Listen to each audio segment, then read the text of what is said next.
Evelyn Hart stepped off the train expecting poverty and got an empire instead. The man who'd courted her through careful letters had lied about everything: his land, his wealth, his entire life. Now she stood at the edge of his vast ranch, fury burning in her chest, while he waited for her answer. Would she stay with a man who'd built their entire foundation on deception, or walk away from the only chance she had left? Some lies are too big to forgive. Some truths are too painful to ignore. And some choices can't be undone. If you want to know what happened when everything Evelyn thought she knew turned to dust, stay with me until the end. Hit that like button and drop a comment with your city so I can see how far this story travels. The train lurched to a stop with a screech of metal that made Evelyn's teeth ache. She pressed her gloved hand against the window, watching dust settle over the small platform that passed for a station. 36 hours she'd been traveling, and this was what waited at the end. A handful of wooden buildings scattered across flat land that stretched so far it made her dizzy to look at it. She stood slowly, her legs stiff, her traveling dress wrinkled beyond repair. Around her, other passengers gathered their belongings with practiced efficiency. A woman with two small children, a man in a worn suit carrying a single leather bag. They all moved like they knew where they were going, like they belonged in this harsh, sun-bleached world. Evelyn didn't belong anywhere anymore. She reached for her trunk, but a porter was already there, a boy who couldn't have been more than 15. He lifted it like it weighed nothing, which it nearly did. Everything she owned fit in one trunk. 28 years of life, and it all came down to 3 dresses, some underclothes, her mother's Bible, and a bundle of letters tied with string. Letters from a man named Caleb Rourke. The platform was nearly empty by the time she stepped down. The heat hit her immediately, different from the humid summers back east. This was dry, relentless, the kind of heat that pulled moisture from your skin and left you feeling brittle. She stood there, one hand shading her eyes, searching the handful of waiting figures. And then she saw him. He stood apart from the others, hat in his hands, shoulders straight despite the way his clothes hung on a frame that looked like it had seen too many hard seasons.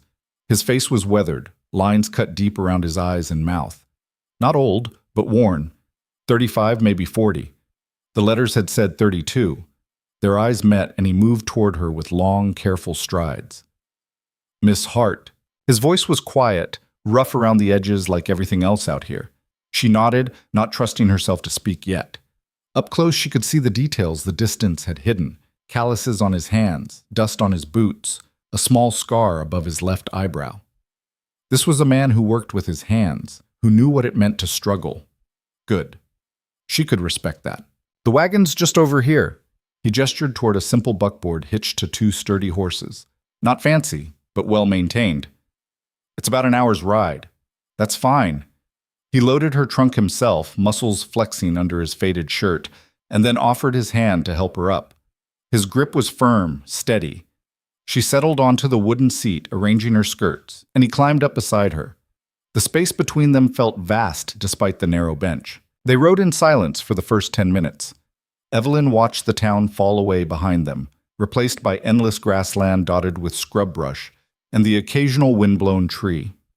The sky was enormous out here, a pale blue dome that seemed to press down on the earth. She'd never seen so much empty space. Letters don't really prepare you for it, do they? Caleb's voice startled her. She turned to find him watching the horizon, not her. The land, I mean. It's different when you're in it. Everything's different, she said, and heard the edge in her own voice. She took a breath, tried again. The letters helped, though. Knowing something about where I was coming. He nodded slowly. I tried to be honest in them, about what kind of life this would be. She remembered the words he'd written, careful and precise. The work is hard. The winters are brutal. Some days the land feels like it's trying to break you. But there's something about it that gets in your blood, something clean and true. She'd read that passage a dozen times, lying in her narrow boarding house bed back in Philadelphia, listening to factory whistles and street noise, clean and true. It had sounded like salvation. You mentioned you lost your husband, Caleb said quietly. 3 years ago. The words came automatically now, worn smooth by repetition. Fever took him in the winter. We'd only been married 18 months. I'm sorry. And you lost your wife. His hands tightened on the reins just slightly. 5 years now. Childbirth. The baby too. They let that sit between them, a shared understanding of loss. Evelyn studied his profile. The strong jaw, the way he squinted against the sun, the tension in his shoulders. The letters had told her facts. His age, his situation, his need for a wife who understood that frontier life meant sacrifice. They hadn't told her about the loneliness she could see carved into every line of his face. She understood that loneliness. "I should tell you," she said, forcing herself to meet his eyes when he glanced at her. "I'm not looking for romance. I'm looking for partnership, a fair exchange, my work for a home, my loyalty for security. I can cook, clean, tend a garden. I'm strong enough for the hard days." Something flickered in his expression. Relief, maybe. Or disappointment, she couldn't tell. "That's all I'm asking for," he said. "An honest woman willing to build something." The sun climbed higher as they rode. Evelyn felt sweat gather under her collar, dampening her hair. Her throat was dry, but she didn't ask for water. She'd learned not to ask for things she couldn't provide herself. "How much land do you have?" She kept her voice neutral, conversational. "Enough to keep us." He shifted on the seat, adjusting his hat. "It's not easy land. Rocky in places, dry in summer. But the cattle do well enough if you know what you're doing." She nodded. In the letters, he'd mentioned running cattle, keeping a small herd. 20 head, maybe 30. Enough to provide meat and a small income, not enough to get rich. She could work with that. She'd worked with less. The terrain began to change subtly. Gentle rolls in the land, more trees clustered along what might be a creek bed. Caleb turned the wagon onto a narrower track, and Evelyn felt her stomach tighten. This was it. Soon she'd see the place that would be her home, for better or worse. She'd signed the papers before leaving Philadelphia. Legal marriage, binding and complete, pending only their spoken vows before a circuit preacher who came through once a month. She was committed now, trapped by her own desperation and the brutal arithmetic of survival. No job, no family, no prospects. Just this, a stranger in a wagon, taking her to a life she'd agreed to sight unseen. "You're quiet," Caleb observed. "Thinking. Second thoughts?" She looked at him sharply, but his face showed only mild curiosity. "Would it matter if I did?" "Yes." He said it simply, firmly. "You can always go back. I'll pay your fare? No hard feelings." The offer surprised her. She'd expected him to be more desperate, more insistent. Men in his position usually were. Lonely widowers on isolated homesteads didn't have many options for companionship. She'd braced herself for pressure, for demands, maybe even for disappointment when he saw that she wasn't young and fresh anymore, that 3 years of grief and poverty had worn the softness off her. "I'm not going back," she said. "There's nothing there for me." He nodded and said nothing more. They crested a low hill and Evelyn's breath caught. Below them, a valley opened up, green with late spring grass, a creek winding through it like a silver ribbon. Trees clustered thick along the water. And there, in the distance, she could see buildings. Not one small cabin as she'd imagined, but several structures scattered across the landscape. Her chest tightened. This was more than she'd expected, more than the letters had suggested. As they drew closer, the details emerged. A barn, large and well-built. Several smaller outbuildings. Corrals that looked new, sturdy. And the house itself, not a rough cabin, but a 2-story structure with a wide porch and real glass windows. Evelyn's hands clenched in her lap. This wasn't poverty. This wasn't struggle. This was wealth. The wagon rolled to a stop in front of the house, and Caleb set the brake. He climbed down, then turned to help her, but she was already moving, her feet hitting the ground with a force that sent shock up through her legs. She spun to face him, and he stepped back, something like wariness crossing his features. "What is this?" Her voice came out harder than she intended. "It's home." He watched her carefully, hat still in his hands. "Our home, if you'll have it." "You said—" She broke off, fury rising so fast it choked her. "In your letters, you said you had a modest homestead. You said the work was hard, that you were barely getting by. You made it sound like you were scratching out survival." "I never said I was poor." "You implied it." Her voice rose, echoing off the barn walls. "Every word was calculated to make me think you had nothing, that you needed someone desperate enough to take a chance on a hard life with a struggling rancher." He stood very still, watching her with those weathered eyes. I needed someone who would come anyway, even thinking that. The truth of it hit her like a blow. She stared at him, at this man she'd traveled halfway across the country to marry, and saw the deception laid bare. He hadn't lied, not exactly, but he'd crafted every letter to create a specific picture to appeal to a specific kind of woman. A desperate one. How much? She bit off the words. How much land do you own? Caleb was quiet for a long moment. Then, 1,200 acres, registered and legally mine. The number staggered her. 1,200 acres. That wasn't a homestead. That was an empire out here. And cattle? 300 head, growing every year. She turned away from him, pressing her hands to her temples. The house, the barn, the corrals, all of it spoke of money, of success, of a man who had built something substantial. This wasn't the life she'd prepared herself for. She'd armored herself for hardship, for endless work and meager returns. She'd told herself she could endure anything as long as it was honest. But this wasn't honest. Why? She forced herself to face him again. Why hide it? Why go through all this pretense? His jaw tightened. For the first time since she'd met him, real emotion broke through his careful control. Because I tried the truth before. I tried telling women what I had, what I'd built. And you know what I got? Women who smiled too bright and asked too many questions about property lines and inheritance. Women who looked at the ranch and never once looked at me. So you decided to lie instead. I decided to find out if anyone would choose me without the rest of it. His voice was rough now, angry. If anyone could see past the dirt and the isolation and decide I was worth the risk anyway. Evelyn laughed, a bitter sound. And I passed your test. Congratulations. You found yourself a woman desperate enough to sign her life away to a stranger. That's not... Don't. She held up a hand, stopping him. Don't tell me what it is or isn't. I know exactly what this is. You needed to feel wanted for yourself, so you lied by omission to trap some poor fool into marriage. Well, here I am, your prize. The silence stretched between them, heavy and sharp. A bird called from somewhere near the creek, the sound bright and utterly out of place. Caleb's shoulders sagged slightly. When he spoke again, his voice was quieter, almost defeated. I'm not asking you to love me. I never was. The offer stands, same as before. Partnership, fair exchange. The only difference is you'll have a better house to keep and more security than you expected.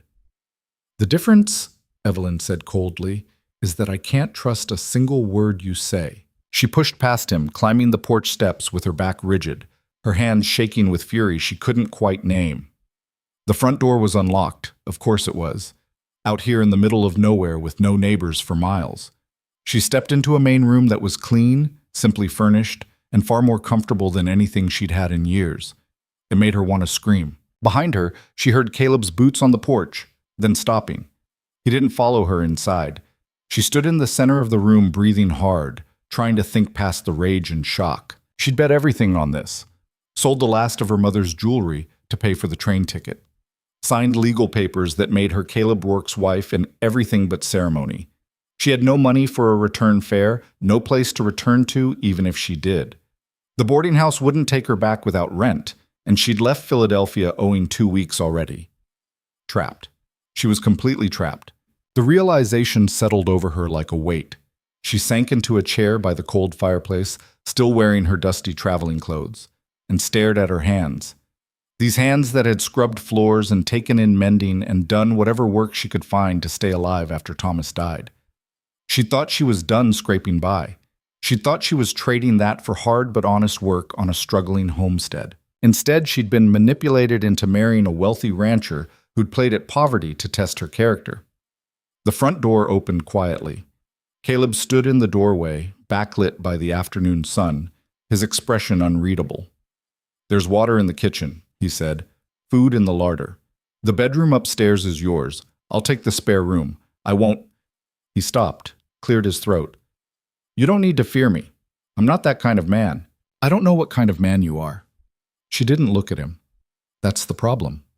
He was quiet for a moment. Then, no, I suppose you don't. His footsteps retreated. She heard him moving around outside, unhitching the horses, the familiar sounds of a man doing evening chores. Normal, domestic sounds that belonged to a life she'd thought she understood. Evelyn sat in the growing shadows and tried to figure out what to do next. The sun was setting when she finally moved, her body stiff from sitting. She explored the house room by room, taking inventory.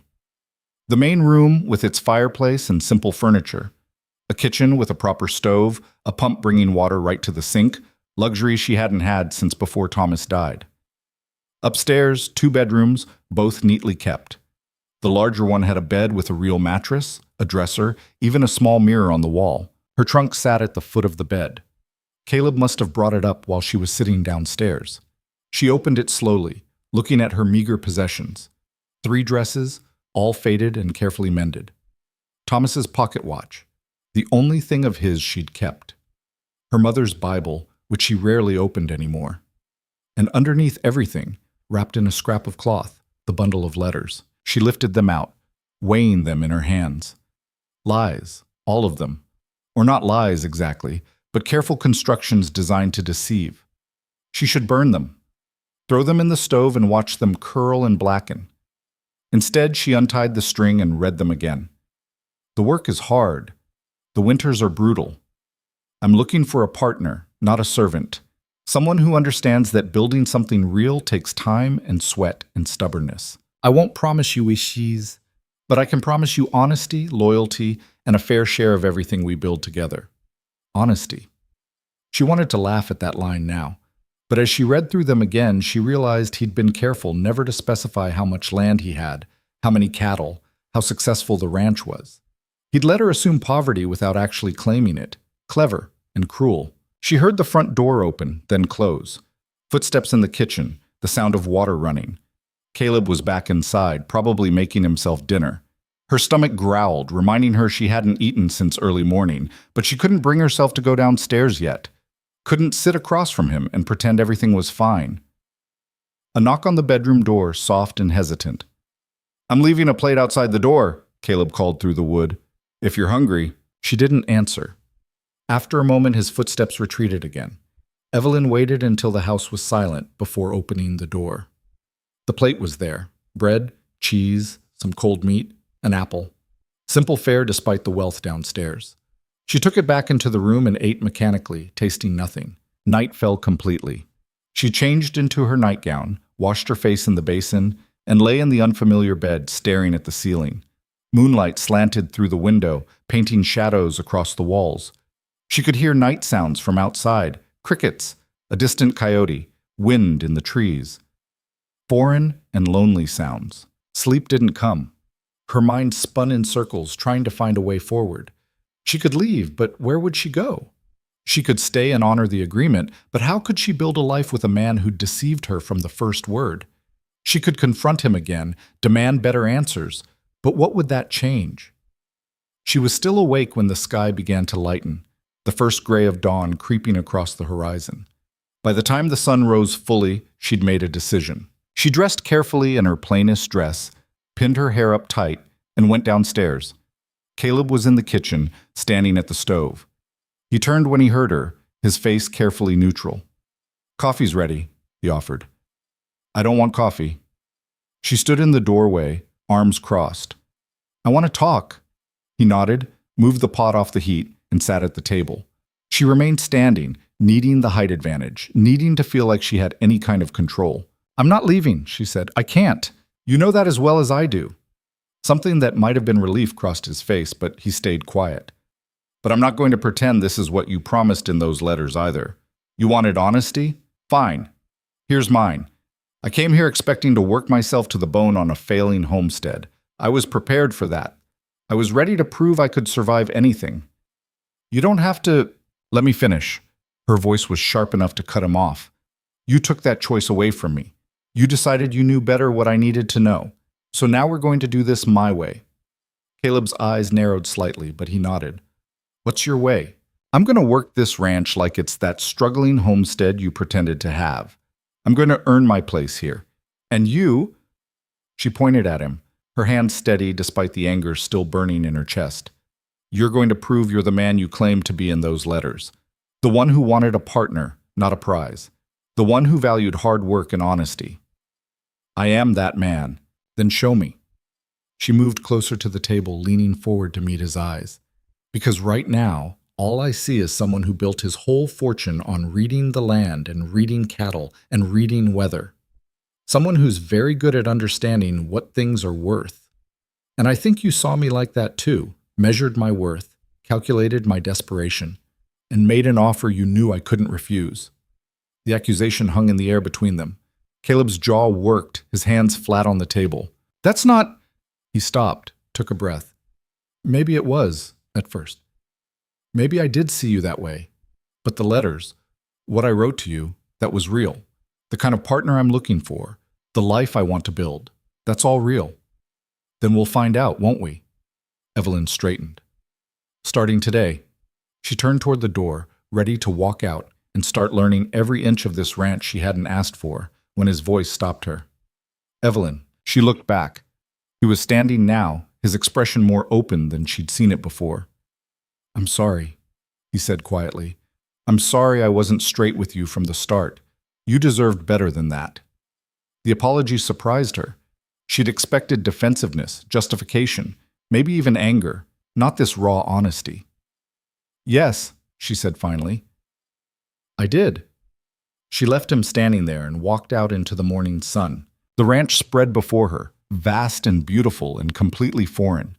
She could see cattle grazing in the distance, the barn standing solid and well-built, fences that ran straight and true.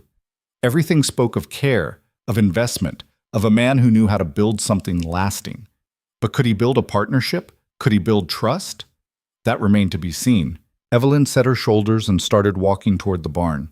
She had work to do, and she'd meant what she said. She was going to earn her place here, wealthy ranch or not.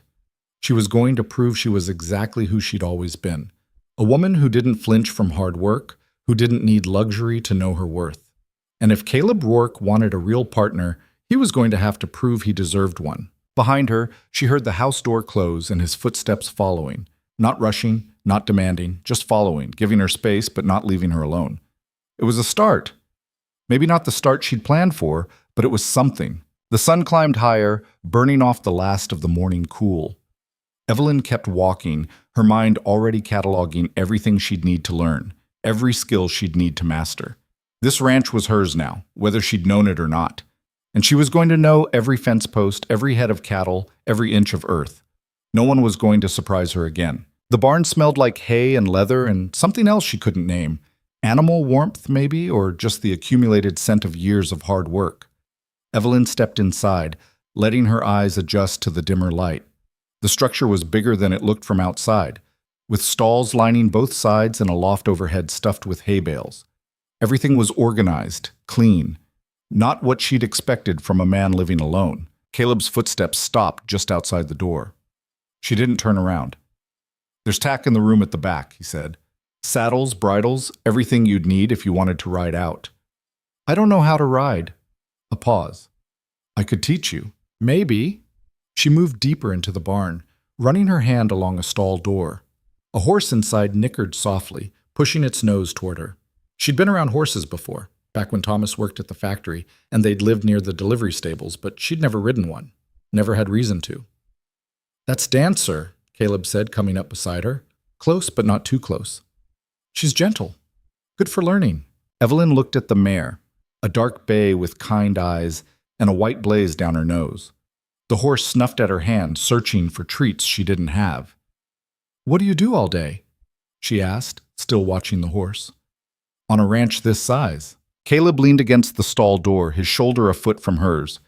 Depends on the season. Right now, spring, we're moving cattle to fresh pasture, checking fences, dealing with calves. Later there's haying, fixing what winter broke, getting ready for fall roundup. I have 2 hands who work for me. Brothers. They live in the bunkhouse past the far corral. Of course he did. More things he hadn't mentioned in the letters. She added it to the growing list of omissions. I want to meet them. They'll be in around noon, usually are, unless they're riding fence. He shifted and she caught the scent of soap and sun-dried cotton. They're good men. Known them 3 years now. They don't talk much, but they work hard. Evelyn nodded, filing away the information. 2 ranch hands meant this operation was bigger than one man could manage alone. Meant real profit, real business. She wondered what else she didn't know. They stood in silence for a moment, the horses breathing soft between them. Outside, birds called to each other, and somewhere distant she could hear cattle lowing. "I meant what I said," Evelyn finally spoke, her voice quieter now but no less firm. "About earning my place here. I'm not going to sit in that house and pretend to be some kind of lady while you run everything. I never asked you to. You didn't ask me to do much of anything. That's the problem." She turned to face him then and was startled to find him closer than she'd thought. His eyes were hazel, she noticed for the first time. Green and brown mixed together, weathered at the corners from years of squinting into sun and wind. "You wrote all those letters about partnership, but you never once asked what I wanted, what I could do. You just painted a picture and waited to see if I'd step into it." His jaw tightened. "What do you want, then?" The question caught her off guard. No one had asked her that in years. After Thomas died, everything had been about survival, about making it through another day, another week. Want had been a luxury she couldn't afford. "I want to know everything," she said. "How this ranch works, where the money comes from, where it goes. I want to understand the cattle, the land, the business of it. If I'm supposed to be your partner, then I need to know what we're partnering on." Something shifted in Caleb's expression. Not quite respect, but maybe the beginning of it. "All right, we'll start today." They spent the morning walking the property closest to the house. Caleb showed her the corrals, explained the system he used for sorting cattle, pointed out the creek that fed into a small pond he'd dug out 2 years back. He talked about water rights and grazing rotation, about which grasses grew best where, about the difference between a healthy calf and one that needed watching. Evelyn listened, asked questions when things didn't make sense, and tried to absorb the sheer scope of what he'd built. 1,200 acres wasn't just a number. It was valleys and hills and grassland that rolled on until it met someone else's fence line. It was responsibility and risk and constant work. The sun was high and hot when 2 riders appeared on the horizon, moving at an easy lope toward the ranch buildings. Caleb lifted a hand in greeting, and Evelyn watched as they drew closer. "Brothers," he'd said, and she could see it immediately. Both were tall and rangy, with the same sharp features and dark hair. The older one, maybe 30, had a scar across his chin. The younger couldn't have been more than 25, with an easier smile and lighter eyes. They reined in near where Evelyn and Caleb stood, touching their hat brims in greeting. "Morning, boss," the older one said. His voice was flat, careful. His eyes flicked to Evelyn, taking her measure. "Jack, Tom," Caleb gestured toward her. "This is Evelyn Hart, my wife, once the preacher comes through." The words hung awkward in the air. Wife. She wasn't, not yet, but the legal papers said she would be. The younger brother, Tom, smiled. "Ma'am, welcome to the ranch." "Thank you." She met his eyes, then Jack's. The older brother's expression hadn't changed, still watchful and reserved. She understood that. New people meant disruption, meant change to a routine that worked. "I'm hoping to learn the work here. I'd appreciate any patience you can spare while I figure things out." Jack's eyebrows rose slightly, just a fraction. Tom's smile widened. "Happy to help, ma'am," Tom said. Jack just nodded, but some of the wariness left his face. They talked for a few minutes about fences in the north pasture, about a cow that was limping, about supplies they'd need from town. Ranch talk, practical and efficient. Evelyn stood slightly apart, listening to the rhythm of it, the shorthand that came from men who worked together and understood each other without wasted words. When the brothers rode off toward the bunkhouse, Caleb turned back to her. "They're protective of the ranch," he said. "Of me, I suppose. They've seen—" He stopped, seemed to reconsider his words. "They've seen me deal with difficult situations before. They'll warm up once they know you're staying." "What kind of difficult situations?" He looked away toward the horizon where the brothers had disappeared. "Women who came out here expecting one thing and found another. One lasted 2 weeks before she demanded I take her back to town. Another made it a month, then left with a drifter passing through. Jack and Tom had to watch me pick up the pieces both times." The admission surprised her. She'd been so focused on her own deception, her own anger, she hadn't considered that he might have his own scars from this process. "How many?" she asked quietly. "How many women did you try to bring out here?" "3. Before you. The first 2 I was honest with from the start, told them about the ranch, what I had. They came for the wrong reasons and left when they realized I wasn't going to be who they wanted. The third, he paused, his voice rougher now. The third I tried lying to. Told her I was poor, struggling, just like I told you. She found out the truth the same way you did. She left the next morning, before I even woke up. Took everything of value she could carry. Evelyn felt a cold knot form in her stomach.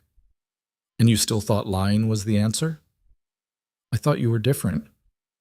He looked at her then, direct and unflinching. I thought if I could just find someone who was willing to stay for the hard version, then she'd stay for the real version too. I thought... He broke off, shook his head. I thought I was being smart, protecting myself.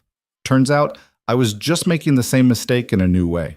They stood in the sun, the heat pressing down on them, and Evelyn felt her anger shift into something more complicated. She was still furious about the deception, still felt manipulated and trapped, but she could see now that he'd been trapped too, in his own way, trapped by wealth that drew the wrong kind of attention, by loneliness that made him desperate enough to lie. It didn't excuse what he'd done, but it made him human. I'm still going to work this ranch like you're broke, she said finally, because that's who I am. That's what I came prepared to do. I know. And you're going to let me. No special treatment, no holding back to protect my delicate sensibilities, no acting like I'm some kind of decoration. A ghost of a smile touched his mouth. Wouldn't dream of it. Good. She started walking back toward the house, then stopped and looked over her shoulder. And Caleb? No more lies. Not even little ones. Not even by omission.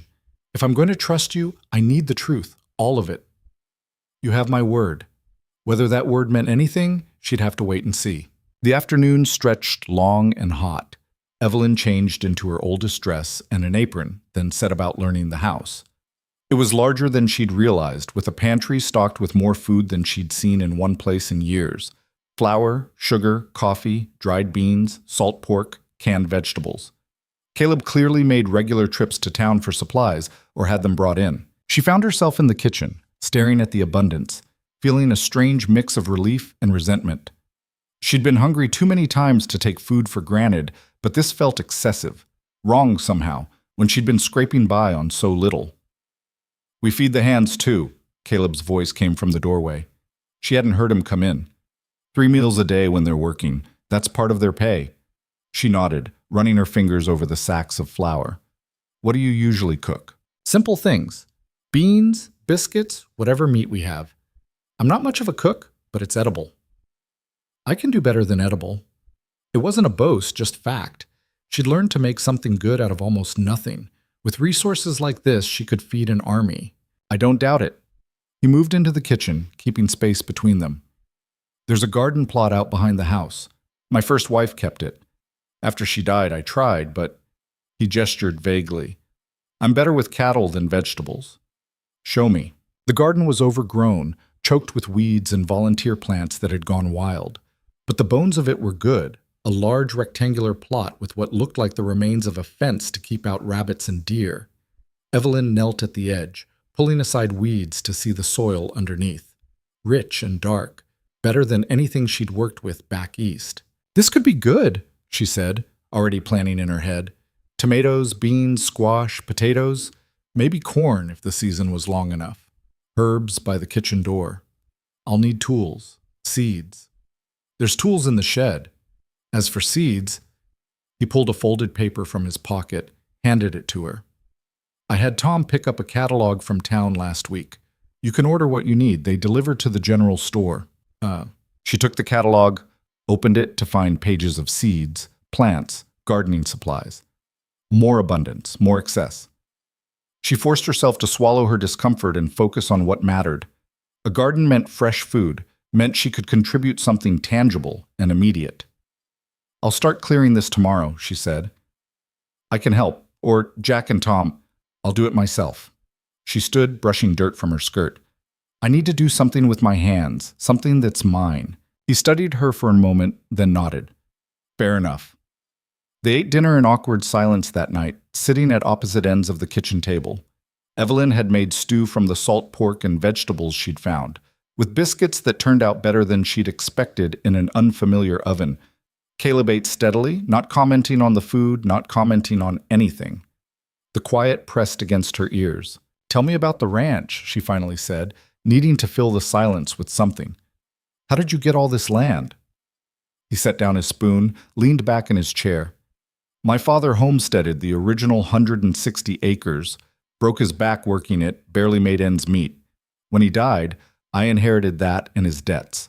I was 22, alone, and drowning. What changed? I got lucky." He said it simply, without pride. "Found a small gold deposit on the property. Nothing huge, but enough to pay off the debts and buy the adjacent parcels when they came up for sale. I put everything into cattle, learned the business through trial and error. Mostly error, at first." "And your wife?" "The first one." His face went still. "Sarah. We married young. She was a rancher's daughter, knew the work. We built this place together for 5 years before—" He stopped, cleared his throat. "Before I lost her." Evelyn heard the grief in his voice, old but not gone. She knew that kind of grief. It never really left, just learned to live alongside you. "I'm sorry," she said quietly, "that you had to go through that. You lost your husband too. You understand." "Yes." She looked down at her bowl, at the cooling stew. "Thomas wasn't a rancher. He worked in a factory, made engine parts. The work was dangerous, the hours were long, but the pay was steady. We had a small room in a boarding house, just one room, but it was ours. We were happy." The words felt strange in her mouth, like a language she'd half forgotten. "Then he got sick. Factory wouldn't pay for a doctor, and by the time I'd scraped together enough money, it was too late. He died owing 3 months' rent and 2 weeks' wages. What did you do?" "Survived." She met Caleb's eyes across the table. "Took in mending, washed laundry, cleaned houses, whatever work I could find. But it was never enough. I was always behind, always one disaster away from the street." She paused, remembering those desperate months. "When I saw your advertisement in the paper, it felt like a lifeline, a way out. And instead you got this." He gestured around the comfortable kitchen. "Instead, I got lied to." But she said it without the earlier heat. Exhaustion was setting in, wearing down her anger into something duller and more manageable. "I still don't know what to do with that." "Neither do I." He stood, collected their bowls, and moved to the sink. "But I meant what I said this morning. I'm sorry. And I'll spend however long it takes proving I'm worth trusting." Evelyn watched him wash the dishes, his movements careful and methodical. A wealthy rancher doing domestic work without complaint. It didn't fit with the picture she'd built in her head of what men with money were like. "I'm going to bed," she said, standing. "It's been a long day." "Good night, Evelyn." "Good night." She climbed the stairs slowly, her body aching from the travel and tension. In her room, she changed into her nightgown and sat on the edge of the bed, staring at nothing. Through the window, she could see stars beginning to emerge, brighter and more numerous than they ever were back east. The sky out here was enormous, overwhelming in its vastness. She was alone in a stranger's house, committed to a life she hadn't chosen, surrounded by wealth she'd never wanted. And yet, lying down in the comfortable bed, feeling the cool sheets against her skin, she had to admit a terrible truth. This was still better than what she'd left behind. The thought shamed her, but she couldn't deny it. Whatever Caleb's deceptions, whatever complications lay ahead, at least she wasn't scraping by anymore. At least she had food, shelter, safety. It wasn't what she'd wanted, but it was more than she'd had. She fell asleep hating herself a little for the relief that brought. Morning came with birdsong and light streaming through the window. Evelyn woke disoriented, forgetting for a moment where she was, then remembering with a jolt that settled heavy in her chest. Day 2. She'd made it through one day. Now she had a lifetime of them ahead. She dressed quickly and headed downstairs to find Caleb already in the kitchen, coffee made and breakfast started. He looked up when she entered, his expression cautious. "Morning. I wasn't sure what you'd want, so I just made extra of what I usually have." "That's fine." She poured herself coffee, black and strong, and sat at the table. Eggs and bacon, simple and filling. They ate without much conversation, the morning ritual of strangers trying to find a rhythm. After breakfast, Evelyn went outside to the garden. She'd found tools in the shed, a hoe, a rake, work gloves that were too big for her hands. The sun was already warm, promising heat later. She tied a kerchief over her hair and started pulling weeds. The work was meditative. Pull, toss, pull, toss. Her hands remembered the motions from the small plot she'd tended behind the boarding house, the one that had been her only source of fresh vegetables. This was bigger, more ambitious, but the principle was the same. Clear away what didn't belong, make room for what would grow. She was deep in the work, sweat dampening her dress, when a shadow fell across her. She looked up to find Tom standing there, hat in hand, looking uncertain. "Ma'am, boss said you might need help with the heavy clearing." "I'm managing." She sat back on her heels, wiping her forehead with the back of her hand. "But thank you." Tom shifted his weight. "Mind if I ask you something?" "Go ahead." "Why are you doing this yourself? The boss, he's got money. He could hire someone to fix up this garden in a day." Evelyn looked at the young man, saw genuine curiosity in his face, not judgment. "Because I need to know I can still do hard work. That wealth, his wealth, doesn't change who I am." Tom nodded slowly, like he was working through a puzzle. "You're not what I expected." "What did you expect?" "Someone softer, I guess. Someone who'd take one look at all this and figure she'd landed in luxury." He grinned, suddenly boyish. "Jack bet you wouldn't last a week. I told him he was wrong."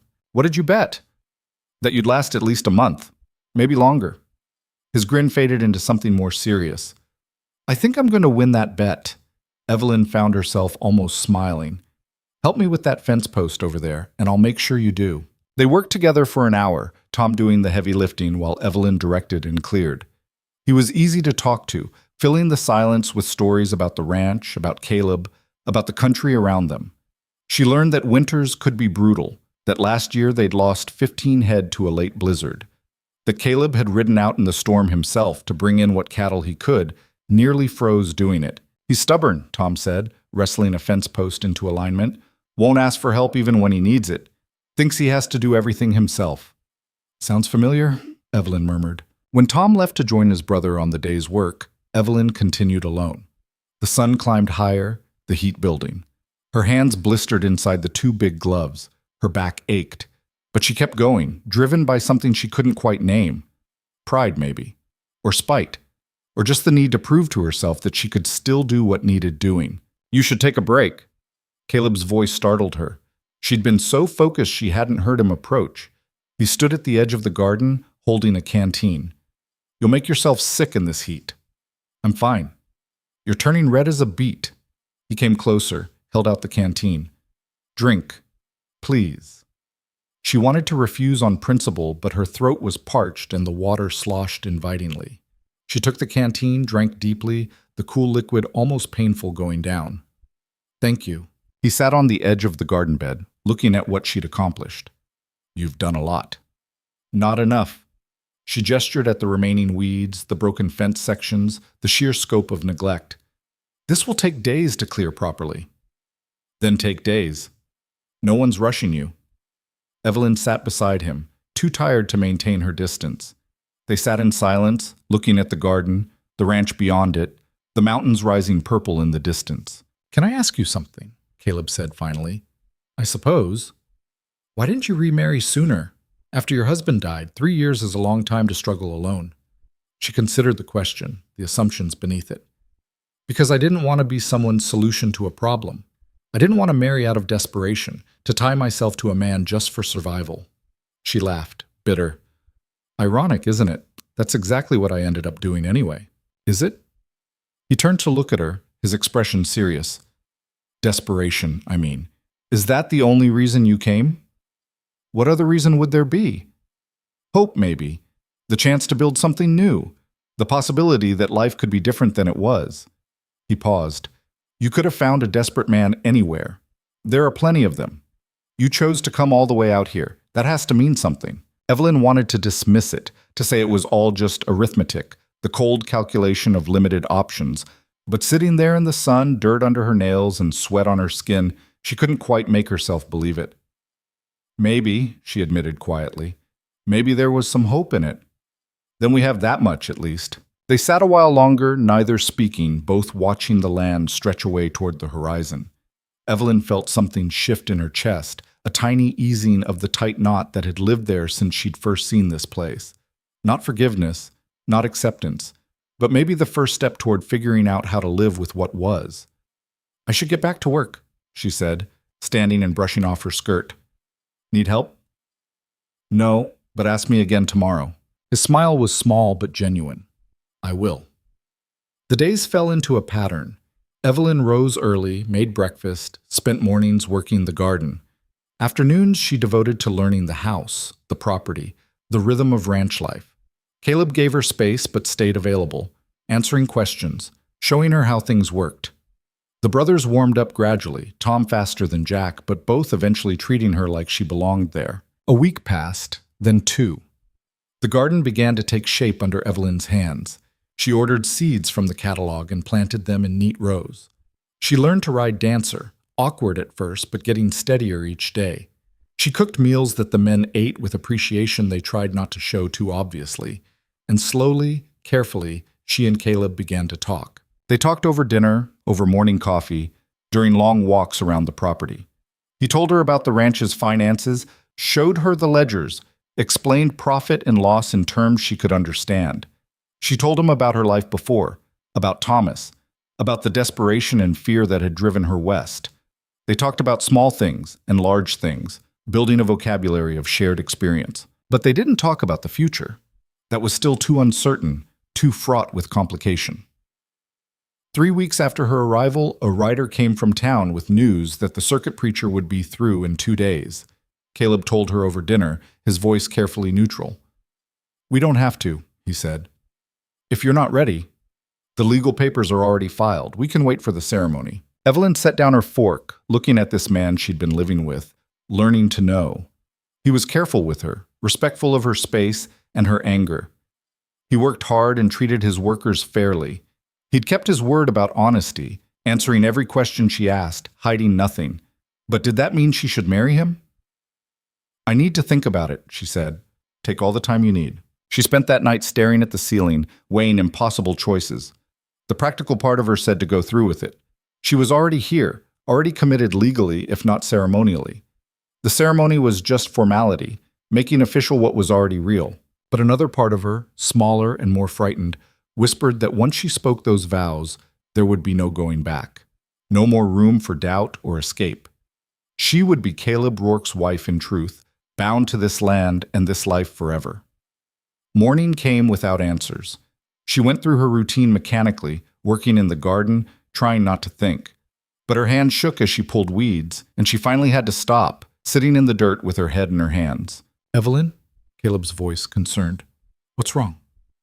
"I don't know if I can do this." The words came out broken. "I don't know if I can stand in front of a preacher and promise forever to someone I barely know." He was quiet for a long moment. Then he sat beside her in the dirt, heedless of his clean clothes. "Then don't." She looked up at him, confused. "What?" "Don't marry me? Not yet. Not until you're ready." His face was calm, resolved. "The legal papers protect you either way. You have a claim to this property, to half of everything. That doesn't change whether we say vows or not." "But you want—" "I want a partner. A real one. Not someone who feels trapped into saying yes." He met her eyes, and she saw something raw there, something vulnerable. "I've made enough mistakes trying to force this into being what I wanted.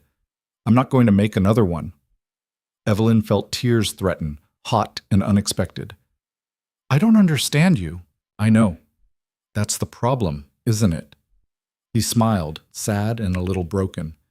"We jumped into this backward, got the legal commitment before we built any kind of foundation. I can't undo that, but I can give you time, as much as you need. And if I never feel ready, then we'll figure out what that means when we get there." He stood, offered her his hand. "Come on, let's go for a ride. Clear our heads." She let him pull her to her feet, and they walked to the barn together in silence. They rode north into country Evelyn hadn't seen yet, following a trail that wound through stands of pine and aspen. Dancer moved smoothly beneath her, responding to the lightest touch of the reins. Caleb rode ahead on a big gray gelding, giving her space but staying close enough that she didn't feel abandoned. The land rose gradually, the grass giving way to rocky soil and scattered boulders. Evelyn focused on her riding, on the rhythm of the horse's gait, trying to quiet the chaos in her mind. But Caleb's words kept circling back. Don't marry me. Not yet. Not until you're ready. She'd never met a man who'd say something like that. Most men she'd known grabbed what they wanted and held on tight, afraid someone might take it away. Thomas had been different, gentle, and patient, but even he'd pushed for marriage after only 3 months of courtship. Said he couldn't wait to make her his wife, make it official and real. Caleb was offering her the opposite. Time, space, the freedom to choose. It terrified her more than the pressure would have. They crested a ridge and Caleb reined in his horse. Evelyn pulled up beside him, and her breath caught. Below them spread a valley she hadn't known existed, green and lush, with a stream cutting silver through the center. Wildflowers dotted the grass in patches of yellow and purple. Mountains rose in the distance, still capped with snow despite the late spring warmth. "This is the North Pasture," Caleb said quietly. "Best grazing land on the property. My father used to bring me up here when I was a boy, before he got too sick to ride. He'd say this was proof that even hard country can give you something beautiful if you know where to look." Evelyn studied his profile, the way he gazed at the valley like it was something precious. "You loved him." "I did. Even when he was drinking himself to death, even when the debts piled up so high I couldn't see over them, I loved him." He turned in the saddle, met her eyes. He was a hard man, bitter about how life had treated him, but he taught me to work, taught me to read the land, taught me that nothing worthwhile comes easy. "Is that what this is?" She gestured between them. "Something worthwhile?" "I don't know yet." His honesty was almost brutal. "I hope so. But hope doesn't make it true." They dismounted and let the horses graze while they sat on a flat boulder, looking out over the valley. The sun was warm on Evelyn's face, and she closed her eyes, feeling the heat soak into her bones. When had she last just sat somewhere beautiful without thinking about what work needed doing, what crisis needed solving? "Tell me about the women who came before me," she said, eyes still closed. "The real story, not the version you gave the first time." Caleb was quiet for so long she thought he might refuse. Then he started talking, his voice low and measured. "The first one was named Caroline, Boston girl, educated, from a good family that had lost their money. She answered my advertisement thinking ranch life would be an adventure, something romantic. She lasted 9 days before she realized that romantic didn't include hauling water and dealing with mud and watching me castrate calves. She cried when she left, said she'd thought I was exaggerating about the hardship. And the second, Margaret, widow, like you. But she had children, 3 of them, and I didn't know until she showed up at the station with them in tow. She'd lied about that in her letters, afraid I wouldn't want her if I knew." He paused, and Evelyn heard old pain in his silence. "I tried to make it work. The kids were good, sweet, but she didn't want a partner. She wanted a provider, someone to take care of everything while she managed the house. Every time I asked her opinion on ranch business, she'd say it wasn't her concern. After a month, she took up with a traveling salesman who came through selling kitchen goods. Left the kids with me for 2 days before her sister came to collect them." Evelyn opened her eyes, looked at him. "That must have hurt. The kids leaving hurt worse than her going. I'd gotten attached." He picked up a pebble, turned it over in his fingers. "The third woman, Rebecca. She's the one I lied to, told her I was poor, struggling. She seemed perfect at first, practical, hardworking, not afraid of anything. Then she found my bank records in the desk drawer. I came back from checking fence to find her gone and half my mother's silverware with her. Jack tracked her as far as the next town over, but she'd already sold the silver and bought a train ticket east." "So you learned nothing," Evelyn said, but without heat. "You tried honesty and got women who wanted your money. You tried lying and got a woman who wanted your money. And then you tried lying again with me. I know how it sounds. It sounds like you're so desperate to not be alone that you'll do anything, including build your entire relationship on deception." She turned to face him fully. "What were you going to do if I'd never found out? Keep up the pretense forever?" "I planned to tell you." His jaw tightened. "After the wedding, after you'd had time to settle in, I thought if you saw me as a person first, saw the work and the life without the complication of money, you might—" He broke off, threw the pebble toward the valley. "I thought it would be different. I thought you were different. I am different, but not in the way you wanted." Evelyn stood, walked to the edge of the ridge. Below she could see cattle grazing, small, dark shapes against the green. "You wanted someone who'd fall in love with poor Caleb so she'd accept rich Caleb. But that's not how people work. You can't test someone's character by lying to them and then expect them to trust you when the truth comes out. I know that now. Do you? She spun to face him. Because from where I'm standing, you're still trying to control this. Offering me time, offering me space, that's just another way of managing the situation. Making yourself look noble while you wait for me to come around. He stood too, and she saw anger flash across his face for the first time since she'd arrived. What do you want from me, Evelyn? You want me to force you to the altar? Demand you honor the papers you signed? I'm trying to give you a choice, and you're throwing it in my face like it's another crime. Because it is. Her voice rose, echoing off the rocks. You don't get to mess everything up and then act like you're doing me a favor by giving me room to breathe. You should have given me the truth from the start. You should have trusted me to make my own decision based on real information, not some fantasy version of your life designed to make me feel sorry for you. I never asked for your pity. No, you just manipulated me into giving it anyway. She was shaking now, all the anger and confusion and fear of the past weeks boiling over. You knew exactly what you were doing. Every word of those letters was calculated to make me see you as safe, as honest, as worth the risk. And I fell for it. I fell for every carefully chosen word. And you think I didn't fall for your letters too? Caleb's voice was rough now, raw. You think I didn't read about your strength and your determination and convince myself you were exactly what I needed? We both built pictures of each other that weren't complete. The difference is, mine was deliberate. The admission hung between them like smoke. Evelyn felt her anger waver, complicated by the truth of what he'd said. She had crafted her letters carefully too, emphasizing her work ethic, her resilience, her willingness to endure hardship. She'd sold herself as a solution to his problem just as much as he'd sold himself as a solution to hers. I hate this, she said quietly, the fight draining out of her. I hate that we started this way. I hate that I can't trust my own judgment because you've already proven it wrong once.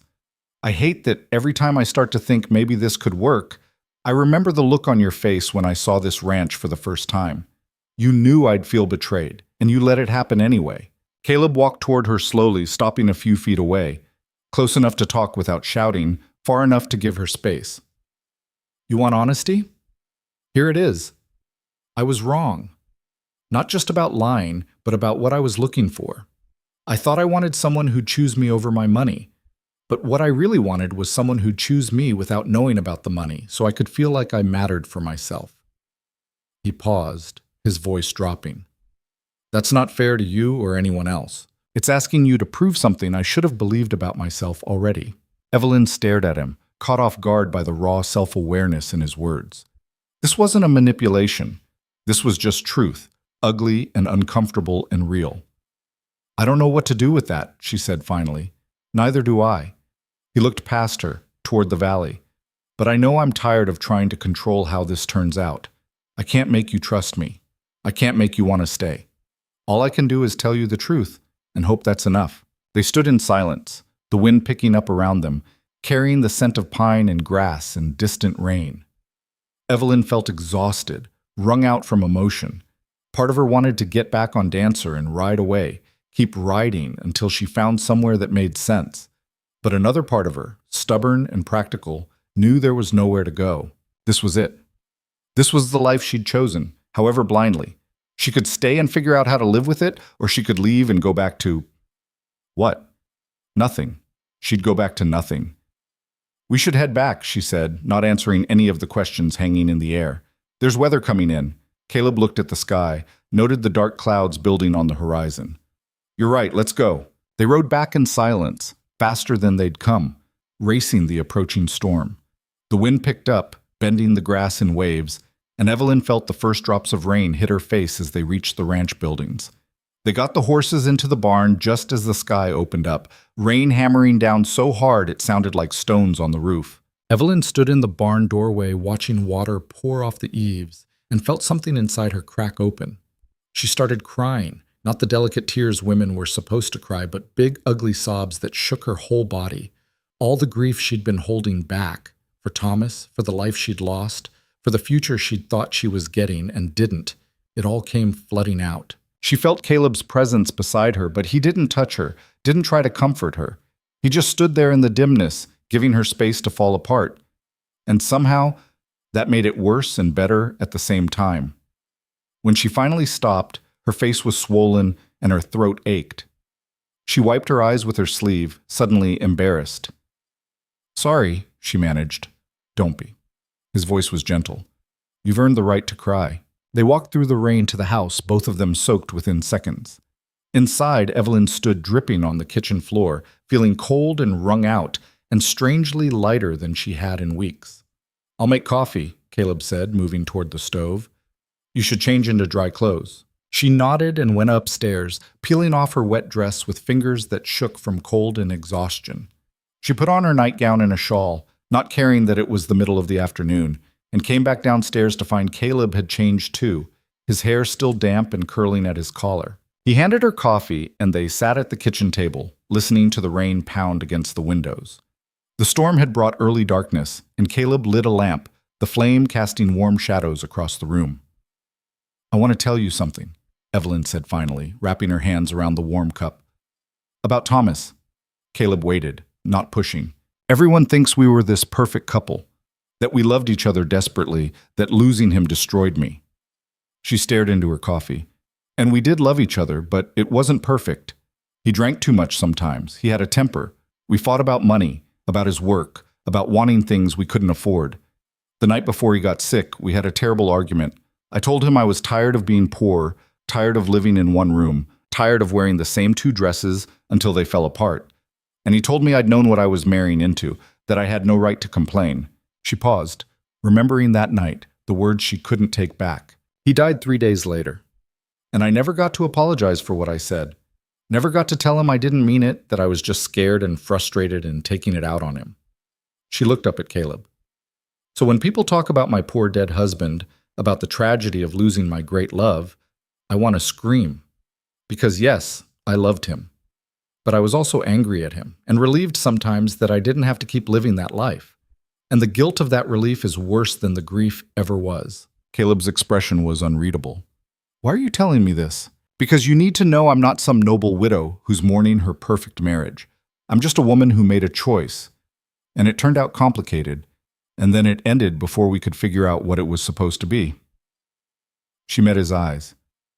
"I came here thinking I'd get a simple life with a simple man. Hard work, but clear expectations. And instead, I got you. This complicated, wealthy, damaged person who's as lost as I am.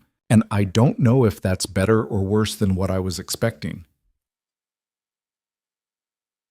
"Probably worse," Caleb said quietly. "Probably." She almost smiled. "But at least it's honest, finally." They sat in the lamplight, drinking coffee, while the storm raged outside. And slowly, carefully, they started talking again. Not about the future or the marriage or any of the big impossible questions. Just about small things. Books they'd read, places they'd been, foods they liked. The kind of conversation 2 people might have if they were just getting to know each other, no stakes attached. Evelyn learned that Caleb could play the fiddle, but hadn't touched one since Sarah died. That his favorite food was apple pie, but he'd never learned to make it properly. That he'd been to Denver twice and hated the crowding and noise both times. Caleb learned that Evelyn had wanted to be a teacher before her father died and left them with nothing. That she was afraid of thunder, but not lightning. That she'd read every book she could get her hands on as a girl, sneaking into the library until a kind woman who worked there started saving books for her. By the time the storm passed, leaving everything washed clean and dripping, something had shifted between them. Not trust, not yet, but maybe the beginning of understanding. The next morning dawned clear and cool. Evelyn woke early and found Caleb already in the kitchen, making breakfast. "The preacher's coming today," he said without preamble. "Thought you should know." Her stomach tightened. "I remember. You don't have to decide anything. He can marry other couples, do other business. We're not the only reason he rides this circuit." Caleb flipped eggs with practiced efficiency. "But if you want to go through with it, we can. And if you don't, that's fine too." Evelyn poured herself coffee, her mind spinning. All night she'd lain awake, thinking about choices and consequences, about what she wanted versus what she could live with. She still didn't have answers, but she'd come to one conclusion. "I want to meet him first," she said. "The preacher. I want to talk to him before I decide." Caleb nodded. "Fair enough." The preacher arrived mid-morning, riding a tired horse, and carrying saddlebags that looked like they'd seen better days. He was older than Evelyn expected, maybe 60, with white hair and a weathered face that suggested he'd been riding this circuit for decades. "Brother Caleb," he greeted warmly, dismounting with a slight wince. "Good to see you, and this must be the young lady you wrote about." "Evelyn Hart," she said, shaking his offered hand. "Thank you for coming." "Samuel Porter, pleased to meet you." He studied her with kind eyes that missed nothing. "Caleb mentioned you might have some questions before the ceremony. If you have time, for a soul in need of counsel, always." He glanced at Caleb. "Might we have a moment alone, you and I?" Caleb looked at Evelyn, waiting for her permission. She nodded, and he excused himself, leaving her alone with the preacher in the main room. Samuel settled into a chair with a grateful sigh. "Long ride from the last stop. You wouldn't have any coffee, would you?" "Of course." She fetched him a cup, glad for something to do with her hands. He sipped it slowly, then set it down and looked at her directly. "You're not sure if you want to marry him?" It wasn't a question. Evelyn sat across from him, relieved to not have to pretend. "Is that terrible? I signed the papers. I came all this way. I should be sure." "Should is a dangerous word." Samuel smiled gently. "Tell me what's holding you back." So she did. Not everything. She couldn't bring herself to expose all of Caleb's deceptions to this stranger, but enough. She told him about coming west, expecting one life and finding another, about feeling manipulated and trapped, about not knowing if she could build a marriage on a foundation that felt so unstable. Samuel listened without interrupting, his expression thoughtful. When she finished, he was quiet for a long moment. "Can I tell you a story?" he asked finally. "Please." 30 years ago, I married a woman I'd known for exactly 2 weeks. She was passing through the town where I was preaching, traveling with her family to California. We met at a church social, and something just, he snapped his fingers, clicked. I asked her to marry me that same night. She said yes. Her family thought we were both insane. Evelyn found herself leaning forward. "What happened?" "We got married. She stayed behind with me, and her family went on to California without her. And for the first year, it was hard. Really hard. We fought constantly. She missed her family. I couldn't understand why she wouldn't just be happy with what we had. We were strangers trying to build a life together, and neither of us knew how."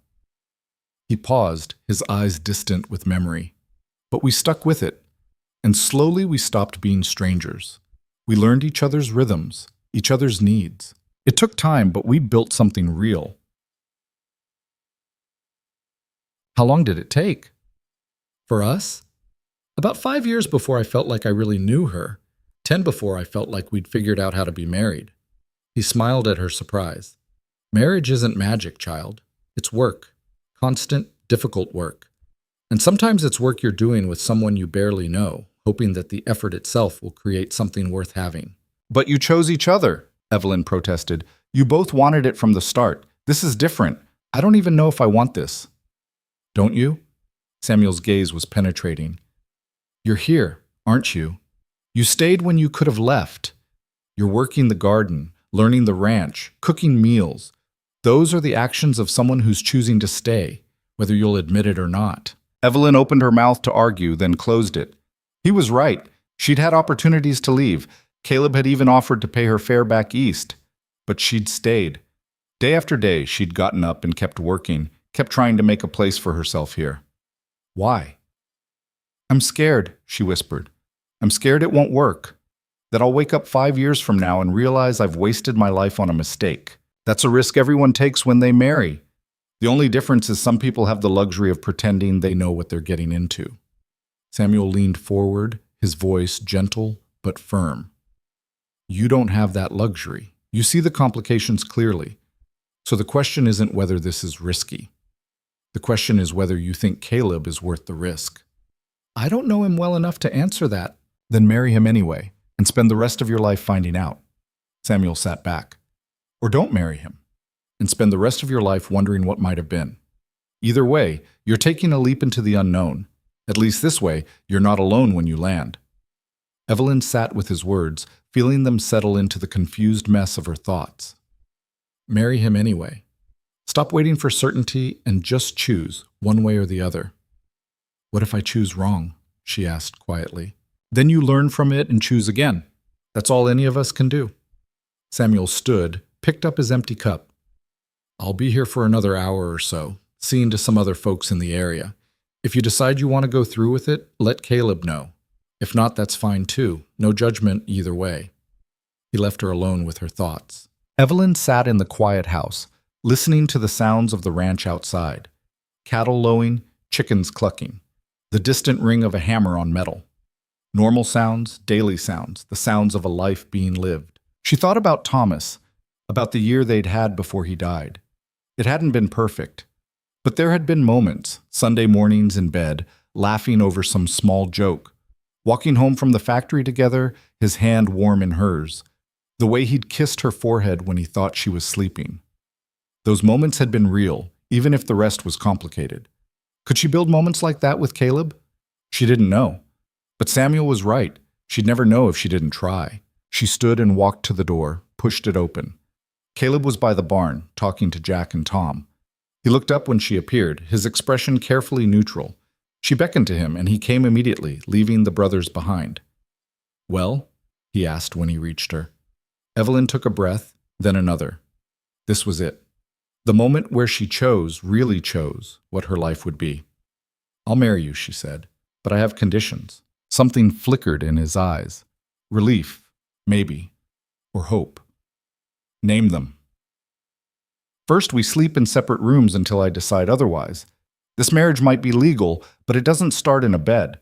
It starts here, with us trying to figure out if we can stand each other. Agreed. Second, I'm a full partner in this ranch. Not a decoration, not a housekeeper. You show me the books, you teach me the business. You let me have a say in decisions. Real say, not just pretending to listen and then doing what you wanted anyway. Agreed. Third, she paused, gathering courage. Third, if after a year we both feel like this was a mistake, we end it. Legally, properly, fairly. No guilt, no pressure to make it work if it's not working. We both walk away with something and try again somewhere else. This time he hesitated. You want a marriage with an expiration date? I want a marriage with an exit. There's a difference. She held his gaze. I can't promise forever to someone I don't trust yet, but I can promise to try for a year. And if we make it through that year and want to keep going, we talk about forever then.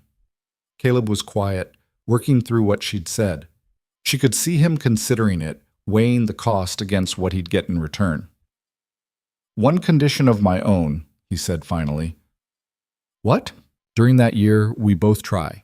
Really try. No holding back, waiting for it to fail. No keeping one foot out the door. We give this everything we've got, and at the end we decide together if it's enough. Evelyn considered that. It was fair. More than fair, actually. All right, she said, we try. He held out his hand, and she took it.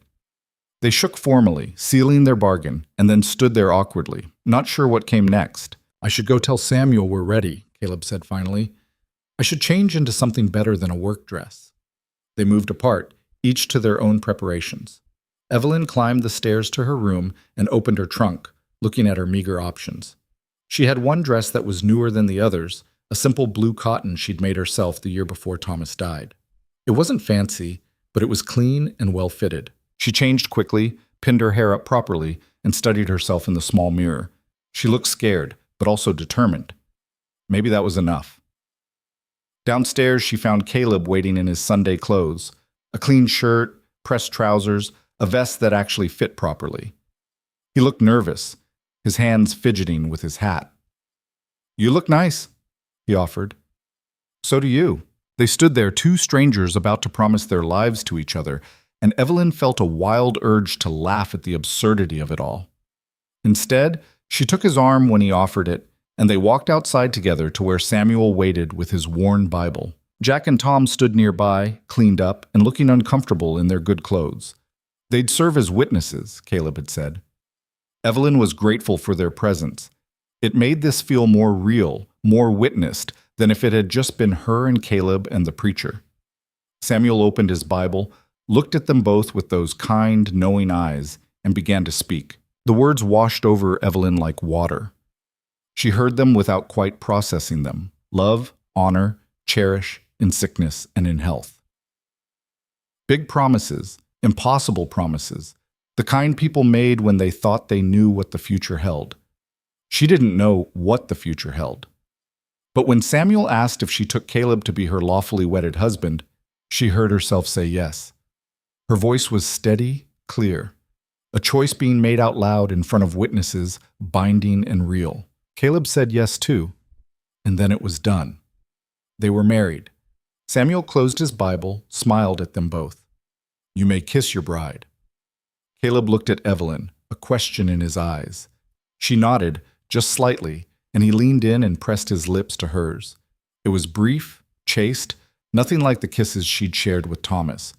But it was something, a beginning. When they pulled apart, Jack and Tom were grinning, and Samuel was putting his Bible away, and the sun was shining down on all of them like this was just another day. Which it was, in a way. Just another day on the ranch, with work to be done and life to be lived.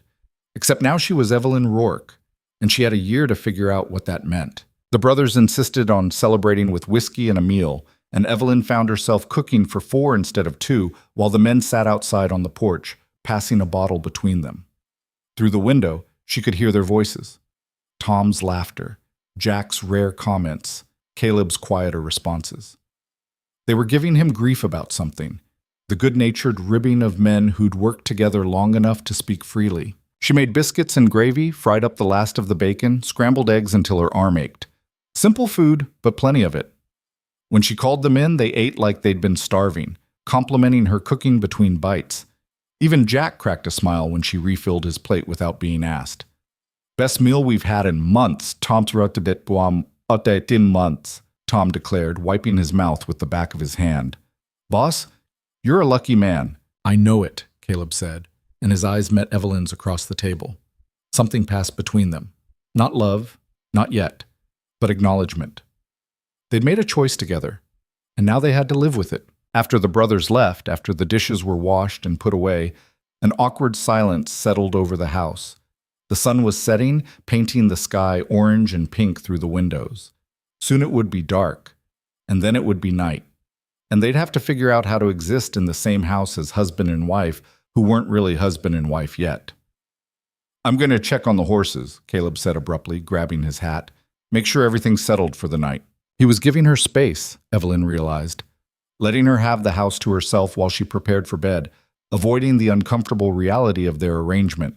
She was grateful for it. She climbed the stairs to her room, still her room, not theirs, and changed into her nightgown. Through the wall, she could hear nothing from the spare room where Caleb had been sleeping. It was larger than she'd expected when she'd finally looked inside it, with a decent bed and a window that faced east. Not comfortable, exactly, but not punishment either. She lay in bed, staring at the ceiling, listening to the house creak and settle around her. Somewhere downstairs, a door opened and closed.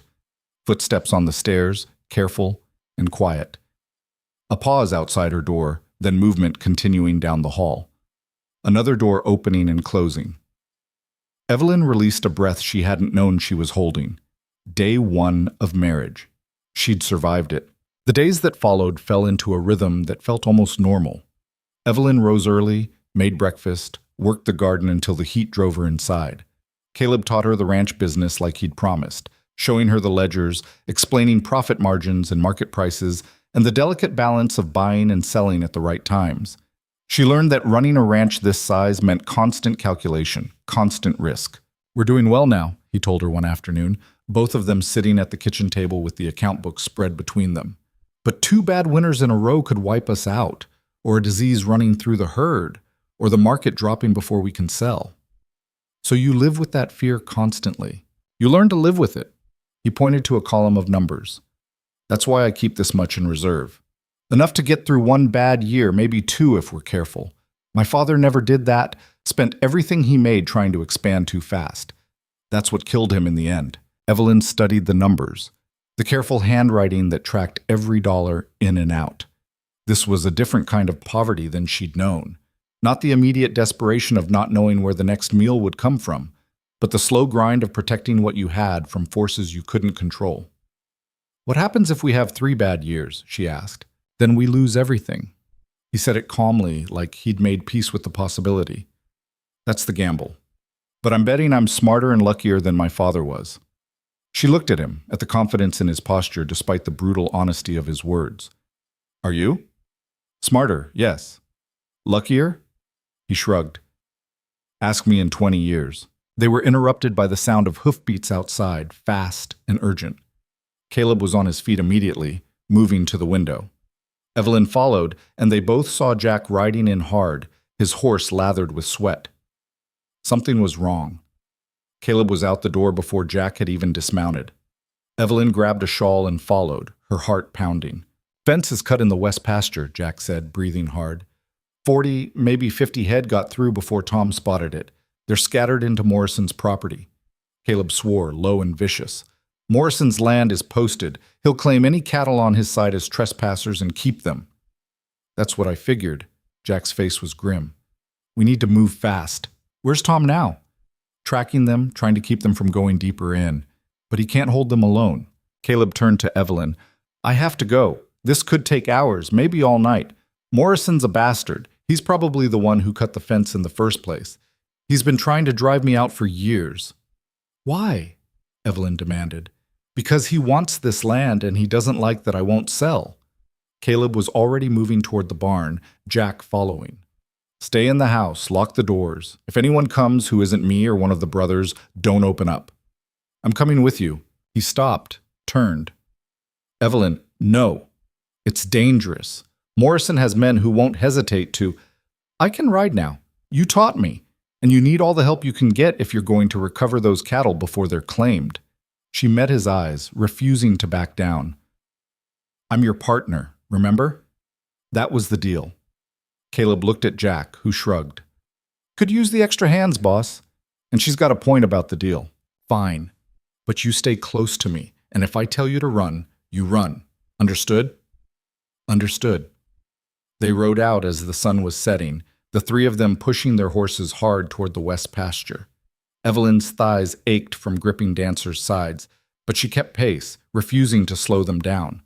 The land rushed past in a blur of grass and scrub, the mountains dark shapes against the dimming sky. They reached the cut fence as twilight deepened into dusk. Tom was there, sitting his horse beside a gap in the wire that was clearly deliberate, clean cuts, not breaks from weather or animals pushing through. They're about a mile in, Tom reported, pointing west. Moving slow, grazing, but Morrison's got riders out. I saw them heading this direction about 20 minutes ago. How many? 3, maybe 4. Caleb's jaw tightened. All right. Jack, you and Tom circle around, come at them from the north. Push the cattle back toward the fence. Evelyn and I will hold here and funnel them through once you get them moving. What about Morrison's men? Evelyn asked. We try to avoid them. If we can't... Caleb pulled a rifle from his saddle scabbard, checked it was loaded. We stand our ground. Those are my cattle on my neighbor's land because he cut my fence. The law's on our side. The law's 2 days' ride away, Jack pointed out. Won't help us much if things get ugly. Then we make sure they don't. The brothers rode off into the gathering dark, and Evelyn found herself alone with Caleb, waiting in the silence. The night sounds of the prairie surrounded them, insects chirping, wind rustling through grass, somewhere distant a coyote calling. I'm glad you came, Caleb said quietly, not looking at her. Even if it's dangerous, it's good not to be alone. Before Evelyn could respond, she heard it, the low rumble of cattle moving, the sound of hooves on earth, then voices, shouting, and the whistle Tom used to move stock. The cattle were coming. Dark shapes emerged from the dimness, moving faster now as Jack and Tom pushed them from behind. 40 or 50 head, just like Jack had estimated. Caleb positioned himself at one side of the gap in the fence, gestured for Evelyn to take the other. Together they funneled the cattle through, using their horses to guide the flow, keeping the animals from scattering. It was working. The cattle were moving back onto Caleb's land, back where they belonged. Then riders appeared on the ridge behind the herd. 4 of them, silhouetted against the last light in the sky. They weren't trying to help move the cattle. They were just watching. Keep going, Caleb called to the brothers. Get them all through. The last of the cattle pushed through the gap, and Tom rode after them to keep them grouped. Jack circled back toward Caleb and Evelyn, and the 4 riders on the ridge began moving down toward them. They came at an easy walk, confident and unhurried. The leader was a big man on a bigger horse, with a hat pulled low and a gun belt that caught what little light remained. The others fanned out behind him, creating a line. "Evening, Rourke," the big man said. His voice was rough, amused. "Looks like you got some cattle off my land." "Looks like someone cut my fence and drove them onto your land, Morrison." Caleb's voice was steady, but Evelyn could see the tension in his shoulders. "Question is whether you're stupid enough to admit you did it." Morrison laughed, a sound like gravel scraping. "Careful with accusations, boy. That's a good way to make enemies." "We're already enemies. Have been since you tried to buy me out 3 years ago, and I said no. Should have taken my offer. Would have saved you a lot of trouble." Morrison's eyes shifted to Evelyn, and she felt his gaze like something physical, invasive. "Who's this? Finally found yourself a wife? Pretty little thing, awful trusting of you to bring her out here in the dark." "My business is my own," Caleb said, his voice dropping to something dangerous. "And you're going to leave her out of whatever game you're playing." "No game, just neighborly concern." Morrison leaned forward in his saddle. "You're stretched thin, Rourke. Everyone knows it. 2 hired hands and now a city wife who probably doesn't know which end of a cow to feed. 1 bad season and you'll be begging me to buy this place." "Won't happen." "It will. And when it does, I'll be generous. Give you enough to start over somewhere else, somewhere easier." Morrison's smile was sharp in the darkness. "Or maybe I'll just wait until you can't pay your debts and pick the place up for nothing at auction. Either way, this land's going to be mine eventually." Evelyn felt anger spike through her fear. This man thought he could intimidate them, drive them out through harassment and threats. She'd dealt with landlords and factory bosses who thought the same way, that ordinary people would just fold under pressure. "You're trespassing," she said, her voice carrying clearly. "You're on our land, harassing us after cutting our fence and trying to steal our cattle. The law might be 2 days away, but it'll still come. And when it does, we'll have witnesses." Morrison's attention snapped to her, and his smile disappeared. "You've got a mouth on you, girl." "She's got a point too," Jack added, moving his horse up beside Caleb's. 4 of you, 4 of us, and we've got right on our side. "You want to push this, Morrison? See how it turns out?" The tension stretched tight as wire. Evelyn could feel her heart hammering against her ribs, could see Caleb's hand resting near his rifle. One wrong word, one wrong move, and this could turn into something none of them would walk away from whole. Morrison stared at them for a long moment, then spat into the dirt. "Keep your cattle on your own land, Rourke. Next time they wander, I'm keeping them. Fair salvage. Next time you cut my fence, I'm reporting it to the marshal. Fair warning." Morrison jerked his horse's head around and rode off, his men following. They disappeared into the darkness, and Evelyn released a breath she'd been holding so long her lungs ached. "Everyone all right?" Caleb asked quietly. "Fine," Jack said. "Tom? Still got all my parts?" Tom's voice came from where he was holding the recovered cattle. "That could have gone worse." "It's not over," Caleb said. "Morrison's not the type to let this go. He'll try something else." They rode back to the ranch slowly, the cattle moving ahead of them in a dark mass. By the time they got the animals secured in a different pasture and the cut fence temporarily patched, it was past midnight. Evelyn was exhausted, her muscles screaming, her hands raw from gripping the reins. Jack and Tom headed to the bunkhouse, but Caleb stayed with her as she unsaddled Dancer, her fingers clumsy with fatigue. "Here, let me." He took over, working quickly and efficiently. When the horse was settled, he turned to her. "You held your ground back there." That took courage. "It took stupidity," Evelyn corrected. "I had no idea what I was doing. I just knew I couldn't let him see me scared." "That's what courage is. Being scared and doing it anyway." He paused, studying her in the dim light of the barn lantern. "Thank you for coming, for standing with me." "That was the deal," she said, but her voice was softer than she intended. "Partners." They walked back to the house together, too tired to talk. Inside, Evelyn climbed the stairs on legs that felt like lead, changed into her nightgown, and collapsed into bed. She was asleep before Caleb's door even closed down the hall. She woke to sunlight streaming through the window and the smell of coffee drifting up from downstairs. Her body ached in places she didn't know could ache, and when she tried to stand, her legs nearly gave out.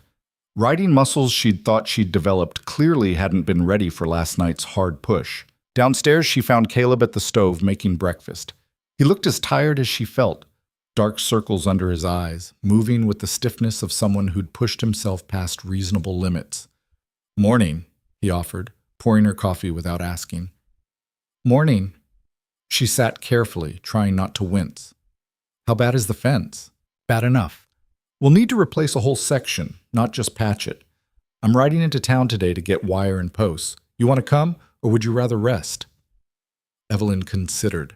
Her body was screaming for rest, but the thought of seeing the town, of getting away from the ranch for a few hours, was tempting.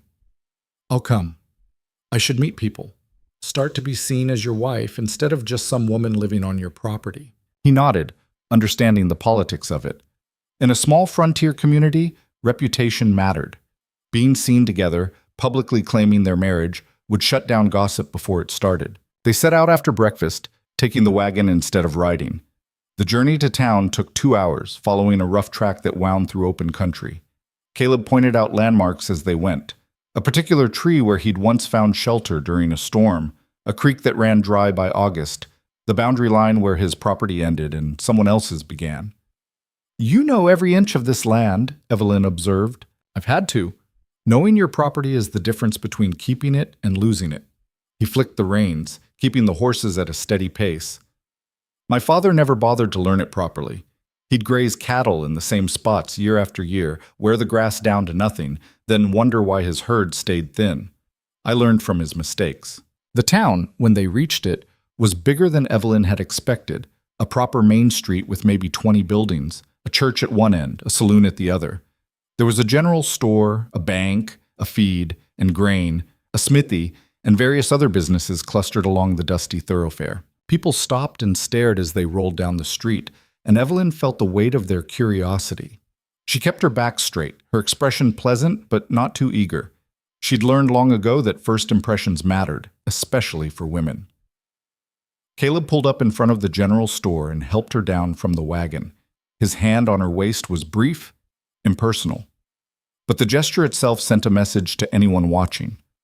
This was his wife. She was under his protection. Inside the store, a middle-aged woman behind the counter looked up with sharp interest.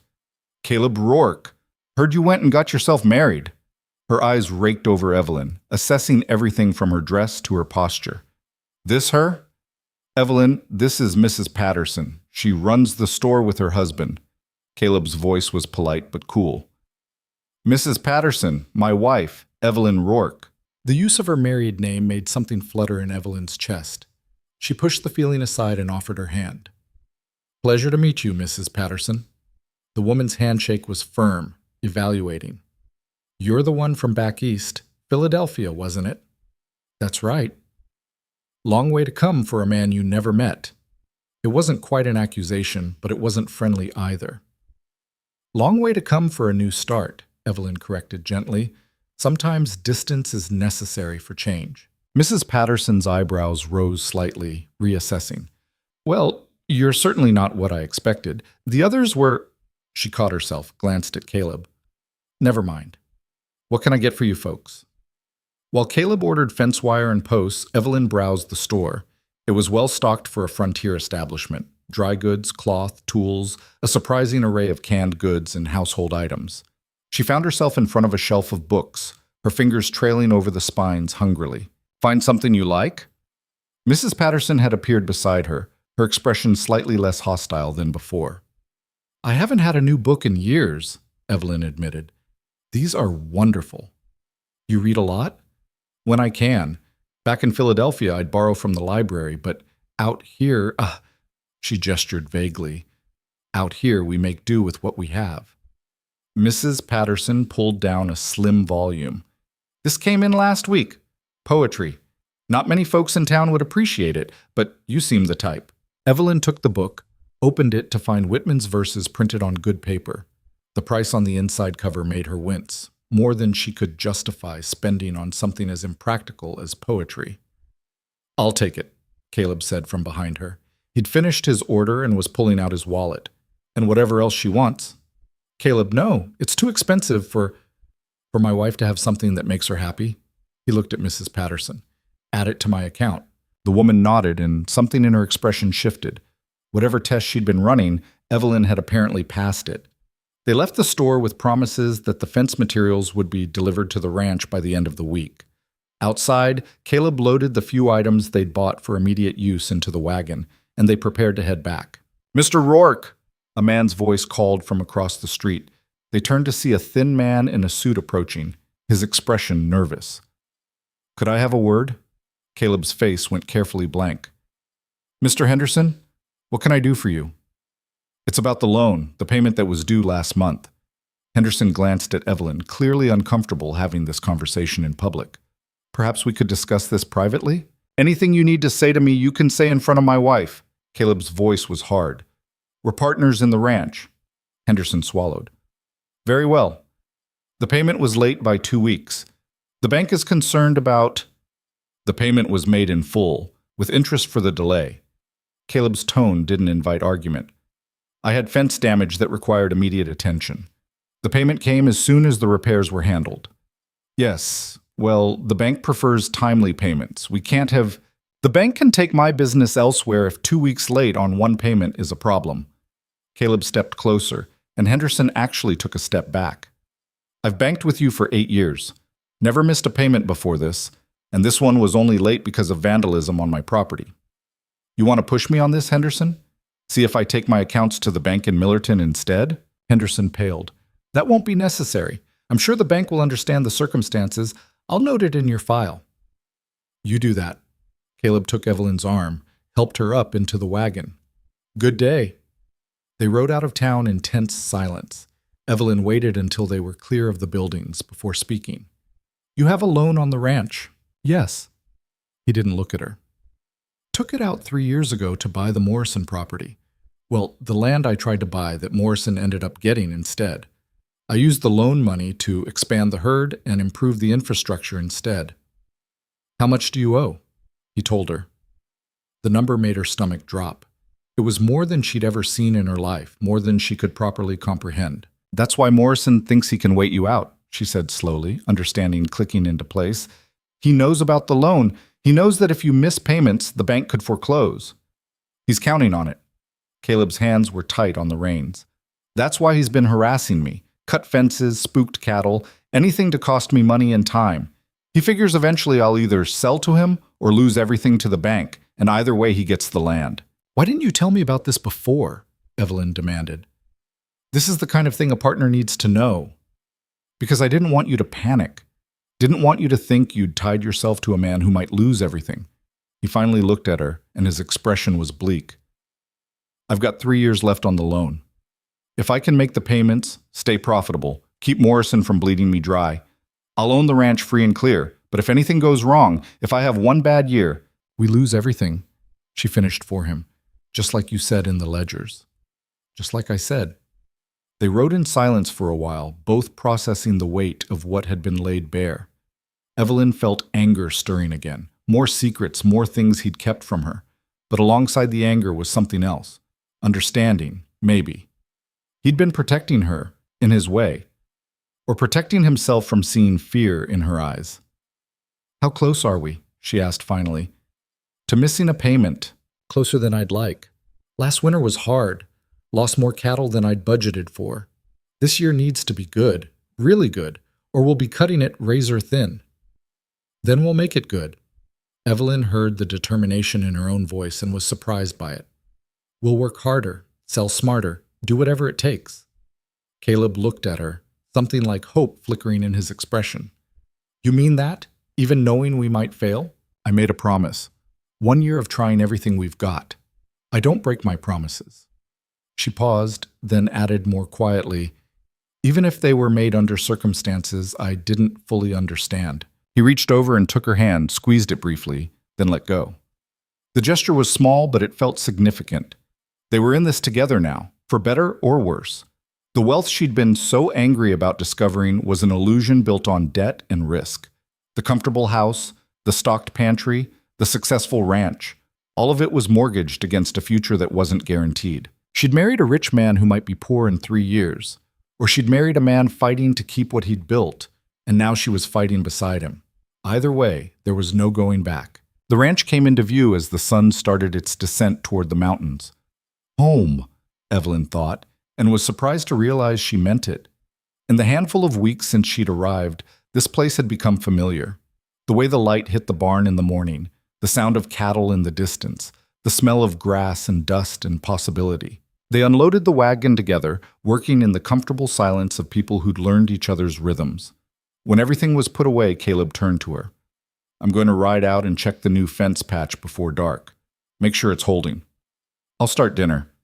He hesitated, like he wanted to say something else, then just nodded and headed for the barn. Evelyn watched him go, then turned toward the house. Inside, she stood in the kitchen and looked at the book Mrs. Patterson had wrapped for her. Whitman's poetry, a luxury she'd never have bought for herself. Caleb had bought it without hesitation, like it was the most natural thing in the world to spend money on his wife's happiness. She opened it, read the first lines that caught her eye. Words about journeys and destinations, about the open road and the soul's adventure.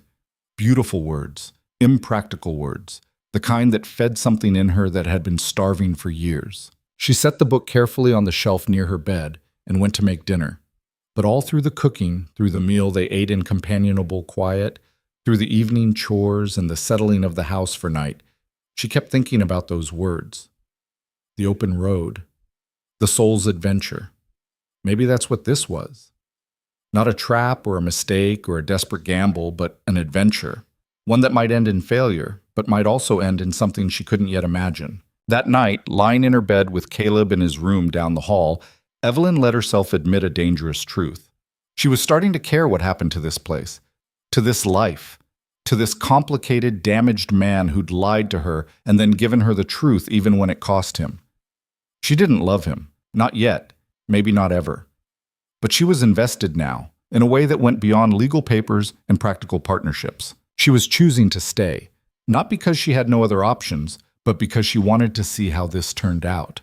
And that, she realized as sleep finally claimed her, was more than she'd had in a very long time. Summer came hard and fast, turning the grass gold and baking the earth until it cracked. Evelyn worked alongside Caleb from dawn until dark, learning the rhythm of ranch life in the hottest months. They moved cattle to where the grass was still green, hauled water when the creek ran low, mended fence in heat that made her dizzy. Her hands grew calloused, her skin darkened despite the hat she wore, and the soft places on her body hardened into muscle. The garden flourished under her care, producing more vegetables than they could eat. She canned what they didn't use, filling the pantry shelves with jars of tomatoes and beans and pickles. It was satisfying work, seeing the fruits of her labor lined up in neat rows, proof that she was contributing something tangible to their survival. Morrison stayed quiet for a few weeks after the fence incident, but Evelyn could feel the threat of him like a storm building on the horizon. Caleb rode fence lines more often, checking for damage, watching for signs of interference. The brothers did the same, all of them on edge, waiting for the next move. It came in mid-July, swift and devastating. Evelyn was in the garden when she heard the shouting. She dropped her basket and ran toward the house, arriving to find Tom riding in fast, his face streaked with soot. "Fire!" he gasped, sliding off his horse. "North pasture, spreading fast." Caleb was already moving, grabbing buckets, shouting orders. "Jack, get the wagon and every container that holds water. Tom, ride to the creek and start filling. Evelyn, I'm coming." He didn't argue, just tossed her a wet cloth. "Tie this over your face. The smoke's going to be bad." They rode out together, and Evelyn saw the smoke before she saw the flames, a thick black column rising into the blue sky.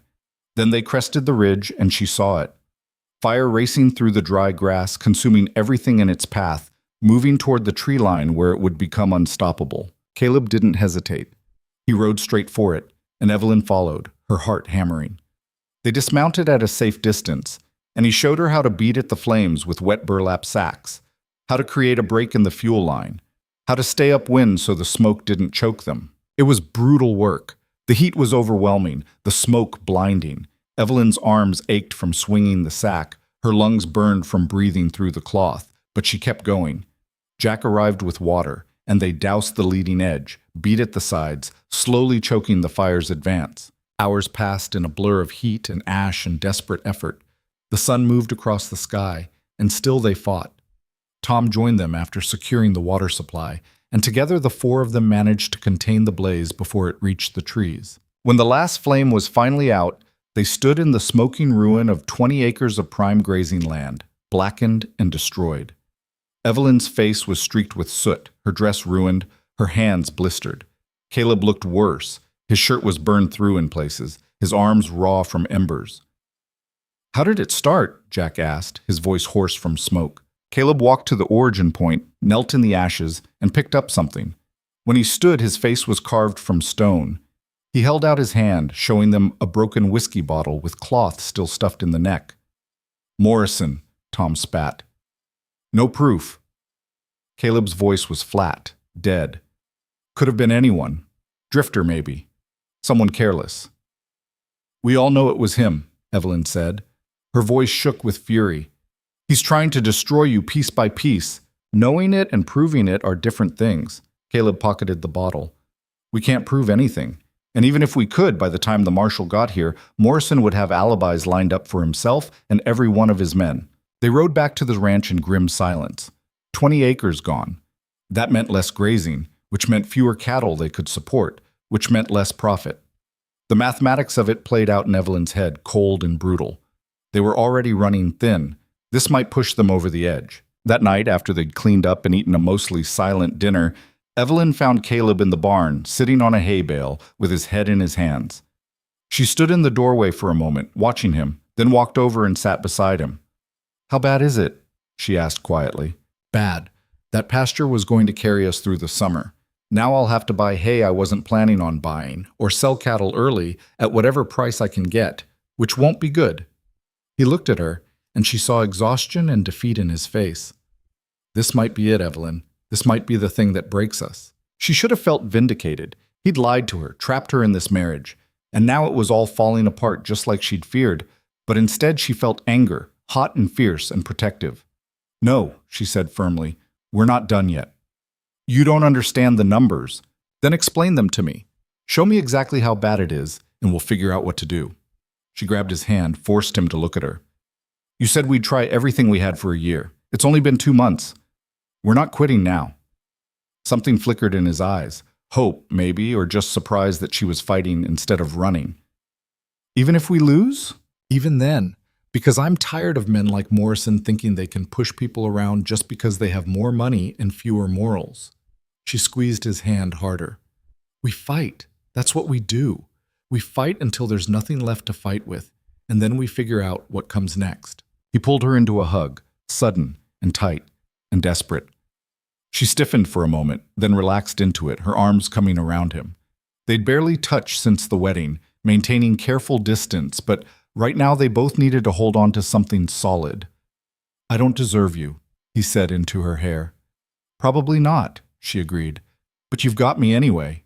They stayed like that for a long moment, taking comfort in simple human contact and not being alone with their fear. Then Caleb pulled back, wiped his eyes roughly, and stood. "Come on, let's look at those numbers." They spent half the night at the kitchen table going through the ledgers, calculating and recalculating. The picture was grim but not hopeless. If they sold half the herd early, took the hit on price, they could buy enough hay to get through. It would wipe out most of their profit for the year, leave them with almost nothing in reserve, but they could make the loan payment, barely. "What about next year?" Evelyn asked, running her finger down the columns. "If we're going into winter with no buffer and half the herd we should have, next year we'd have to rebuild. It would be tight, very tight." Caleb leaned back in his chair, scrubbed his hands over his face. "But we'd be alive, still in the fight." "Then we do it." She closed the ledger with finality. "We sell the cattle, buy the hay, make the payment. Morrison doesn't get to win." Over the next week, they worked like people possessed. Caleb and the brothers rounded up cattle for sale while Evelyn managed the garden, the house, the endless stream of tasks that kept a ranch running. She cooked huge meals to fuel the men's hard work, did laundry and water heated over the stove until her back ached, stayed up late canning vegetables by lamplight. She was exhausted down to her bones, but she felt more alive than she had in years. This was real work toward a real goal, fighting for something that mattered. It wasn't the simple poverty she'd prepared for, but it was honest in its own way. Honest struggle against real obstacles. The cattle sale went poorly, just as Caleb had predicted. Buyers knew he was desperate, and they used it against him. He came back with less money than he'd hoped, his face tight with frustration. "It's enough," Evelyn said when he showed her the amount. "It's not good, but it's enough." Barely. Barely is still enough. She pulled out the ledger, showed him the calculation she'd been working on. "And I think I found a way to save a little more. If we reduce the hand's wages temporarily." "No." Caleb's voice was sharp. "Jack and Tom have been loyal through everything. I'm not asking them to take less because Morrison decided to destroy me. What if they volunteered? What if we explained the situation and gave them the choice?" He looked at her surprised. "You think they would?" "I think they care about this place almost as much as you do, and I think they deserve to know the truth about what we're facing." So they called the brothers in that evening, sat them down at the kitchen table, and laid out the whole situation. The fire, the loan, Morrison's harassment, the razor-thin margins they were working with. Evelyn watched Tom and Jack's faces as Caleb talked, seeing anger and concern, and something else, determination. When Caleb finished, Jack spoke first. "How much do you need to save?" Caleb told him. Jack looked at Tom, some silent communication passing between them. "We'll take half wages through the winter," Jack said, "and you make it up to us when things get better." "You don't have to, Yeah, we do." Tom leaned forward. "This ranch is the best job either of us ever had. You treat us fair, feed us good, trust us to do our work. We're not going to let Morrison run you off because we needed full wages during a crisis." Evelyn felt her throat tighten. These men, who had so little themselves, were willing to sacrifice for people who'd only been their employer for a few years. It was the kind of loyalty you couldn't buy, only earn. "Thank you," Caleb said roughly. "Both of you. I won't forget this." "See that you don't," Jack said, but there was warmth in his voice. "Now, are we going to sit here getting emotional, or are we going to figure out how to make Morrison pay for what he did?" They spent the next hour planning, strategizing, thinking through every angle. They couldn't prove Morrison set the fire, but they could make life harder for him. They could watch his property as carefully as he watched theirs, report any infractions to the marshal, make noise about his harassment to anyone who'd listen in town. It wasn't much, but it was something, and sometimes Evelyn was learning something was all you had. August bled into September, and the work didn't let up. They brought in what hay they could from unburned pasture, bought the rest at prices that made Caleb wince. The reduced herd grazed the remaining land, and slowly, painfully slowly, they built up enough reserves to make the next loan payment. Evelyn rode into town with Caleb when he delivered the payment to Henderson at the bank. She watched Caleb count out the money, every dollar representing sweat and sacrifice and burning acres of grass. Henderson took it without comment, made a note in his ledger, and dismissed them. Outside, Caleb sagged against the wagon, the tension that had been holding him upright for weeks finally releasing. "We made it," he said, like he couldn't quite believe it. "We actually made it." "We did." Evelyn linked her arm through his, a gesture that had become natural over the long summer. "One payment down. How many left?" "Too many to think about." But he was smiling, tired but genuine. "But we made this one. That's enough for today."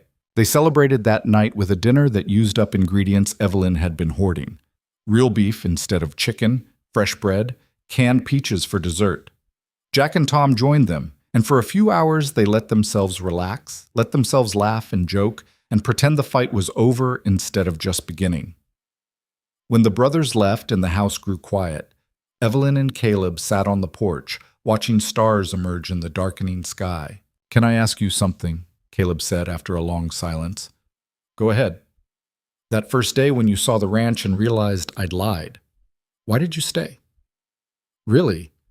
I know you said you had nowhere else to go, but you could have demanded I send you back east. You could have made my life hell until I gave you money for a fresh start somewhere else. Why did you stay and fight?" Evelyn thought about it, trying to articulate something she'd barely understood herself at the time. "Because running away felt like letting you win, like admitting that you'd been right to lie, that I was just another woman who'd leave when things got complicated." She paused, searching for the right words. "And because underneath the anger, I saw something in you that I recognized. You were scared and alone and trying to protect yourself the only way you knew how. I understood that. I'd been doing the same thing since Thomas died." "Are you still angry?" "Sometimes," she admitted. "When I remember that first moment of betrayal, yeah, I'm still angry. But it's not the burning kind anymore. It's just, she waved a hand, frustrated with her inability to explain. It's complicated. You're complicated. This whole situation is complicated. Do you regret it? Staying? She looked at him, at this man she'd married in anger and desperation, who turned out to be both worse and better than she'd expected. No, she said finally. I don't regret it. I regret how it started, but I don't regret where we are now. Where are we now? Partners, she said. Real ones, finally. Not just on paper, but in practice. We fought together, bled together, nearly lost everything together. That means something. He reached over and took her hand, held it loosely in his. His palm was rough with calluses that matched her own. It means everything, he said quietly. They sat like that until the cold drove them inside, hands linked, watching the stars wheel overhead. The seasons turned. Fall came with crisp mornings and the work of preparing for winter. They brought the reduced herd closer to the ranch buildings, stockpiled hay, made repairs before the cold set in. Morrison stayed quiet, but they all knew it was temporary.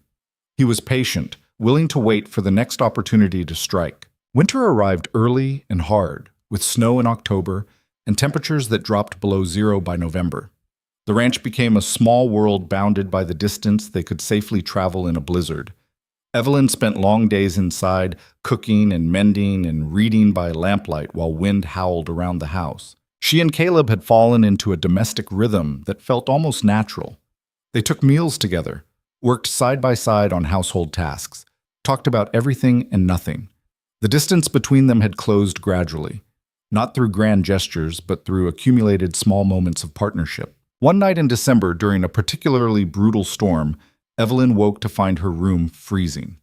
The fire in her small stove had gone out, and the cold was so intense she could see her breath.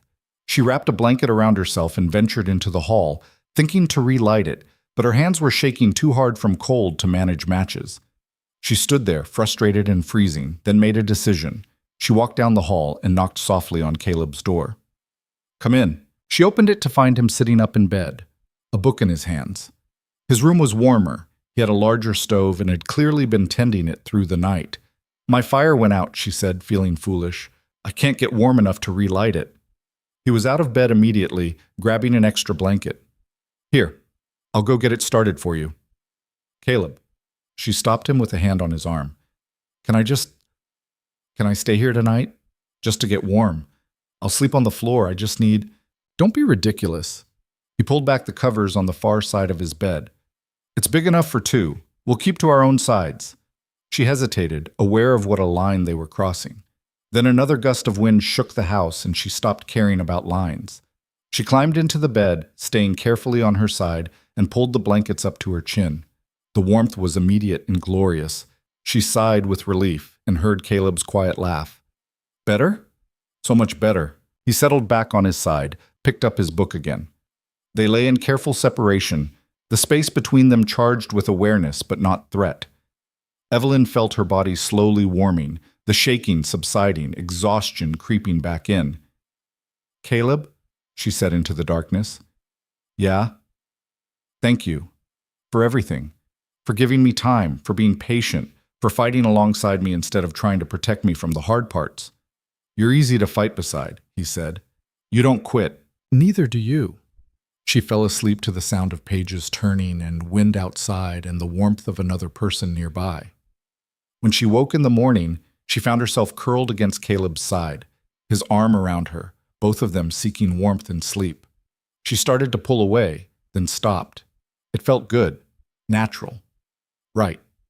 She stayed there, eyes closed, listening to his heartbeat, and let herself admit what she'd been fighting for months. She loved him, not the desperate passion of her youth with Thomas, but something deeper and harder won. She loved his stubbornness, his integrity, the way he treated his workers like family. She loved how he'd never pressured her, never demanded more than she could give. She loved that he'd shown her the books and the bad news and trusted her to handle it. She loved that he fought dirty when he had to, but never hit below the belt. She loved him, and the realization terrified her. Caleb stirred, woke, realized how they were tangled together. Sorry, he murmured, starting to pull away. Don't. The word came out before she could think better of it. Don't pull away." He went still. "Evelyn, I know what I said about separate rooms, about taking time, but I think—" She took a breath, made herself meet his eyes. "I think we've had enough time. I think we've earned something more than careful distance." His hand came up, cupped her face with a gentleness that made her chest ache. "You're sure?" "I'm sure." And she was. Surer than she'd been about anything in a long time. He kissed her then, soft and questioning, and she kissed him back with months of pent-up longing. They'd built this slowly, layer by layer, and now it felt inevitable, like they'd been moving toward this moment since the day she'd stepped off the train. Afterward, lying in the warm tangle of sheets and limbs, Evelyn felt something she hadn't felt in years. Peace. Not because everything was perfect, it wasn't. They still had Morrison to deal with, still had years of loan payments ahead, still had 100 problems waiting outside this room, but they had each other. And that, she was learning, was enough to build on. Winter deepened, and they stopped pretending. Evelyn moved her things into Caleb's room, and they became husband and wife in truth. The brothers noticed, but said nothing, just shared knowing looks and went about their work. Life went on, hard and cold and beautiful. Morrison made his next move in February, when the snow was deepest and travel was most difficult. He filed a complaint with the land office, claiming that Caleb's property boundaries were incorrect and that 200 acres actually belonged to Morrison's original claim. The letter arrived with a rider from town, and Caleb read it with a face that went white with fury. "He's lying." His voice was flat, dangerous. "Those boundaries were surveyed and registered when my father first claimed the land. There's no question about where the property line is." "Then we fight it," Evelyn said. "We get the original survey documents and prove he's wrong. That means going to the county seat. 2 days' ride in good weather, 4 or 5 in this snow. And we'd need money for a lawyer if it goes to a hearing." "How much?" He told her, and her stomach dropped. It was money they didn't have, money that would come directly out of their reserves for the next loan payment. "If we don't fight it, what happens?" she asked. "He gets the land. 200 acres of prime grazing that we need for the herd." Caleb slammed his fist on the table. "This is it. This is how he wins. He knew we couldn't afford to fight a legal battle right now. So he makes his move when we're most vulnerable." Evelyn looked at the letter, at the legal language designed to confuse and intimidate. Then she looked at her husband, at the defeat creeping into his eyes, and felt her own fury rise to meet it. "No," she said. "He doesn't get to do this. I don't care what it costs. We fight." "Evelyn, we can't afford—" "Then we'll find a way to afford it." She grabbed the ledger, started flipping through pages. "We sell something. We borrow from someone. We find a lawyer who'll take payment over time, but we don't roll over and let Morrison steal our land just because fighting is expensive." Caleb stared at her, and she saw hope warring with practicality in his face. "You really want to do this?" "I really want to win," she corrected. "There's a difference." They spent the next 3 days preparing. Caleb dug through old documents, finding the original survey papers and his father's claim registration. Evelyn wrote letters to lawyers in the county seat, explaining their situation and asking for terms they could manage. Tom rode to town through dangerous snow to post the letters and gather information. When Tom returned, he brought news that made them all pause. "Morrison's been buying up loans," Tom reported, standing in the kitchen and warming his hands on coffee. "Talked to some folks in town. He's purchased 3 properties in the last year by buying their bank debt and foreclosing when they couldn't pay. Word is he's after yours next." The information settled over them like a weight. Morrison wasn't just harassing them, he was planning a full takeover. "Henderson wouldn't sell him our loan," Caleb said, but he didn't sound certain. "We've been banking there for years." "Henderson would sell to whoever offered the right price," Jack said bluntly. "Money talks louder than loyalty in his world." Evelyn thought fast, putting pieces together. If Morrison buys the loan, he controls when payments are due and what terms we have to meet. He could call it due immediately, force us to pay the whole thing at once, or lose everything. "Exactly." Caleb's face was grim. "That's his endgame. Buy the loan, foreclose. Take the ranch for a fraction of what it's worth." "Then we pay off the loan before he can buy it," Evelyn said. Like it was simple. Like it was possible. "With what money?" Caleb gestured at the ledgers. "We barely have enough to make payments, let alone pay it off entirely. Then we find someone else to buy it. Someone who won't sell to Morrison." She was thinking out loud now, working through the problem. What about the bank in Millerton? You mentioned them when Henderson was being difficult. They might take it on, but we'd need to prove we could make the payments, show we're a good risk. Caleb ran his hands through his hair. And that's hard to do when we're fighting a boundary dispute and operating on thin margins. So we go anyway. We make our case, show them we're worth the risk. Evelyn grabbed her coat. How soon can we leave? They rode out the next morning, just the two of them, leaving Jack and Tom to watch the ranch. The journey to Millerton was brutal. 3 days through snow and cold that tested everything they had. They slept in their bedrolls under makeshift shelters, rationed their food, pushed through exhaustion and discomfort. By the time they reached Millerton, Evelyn could barely feel her feet and Caleb was coughing from the cold.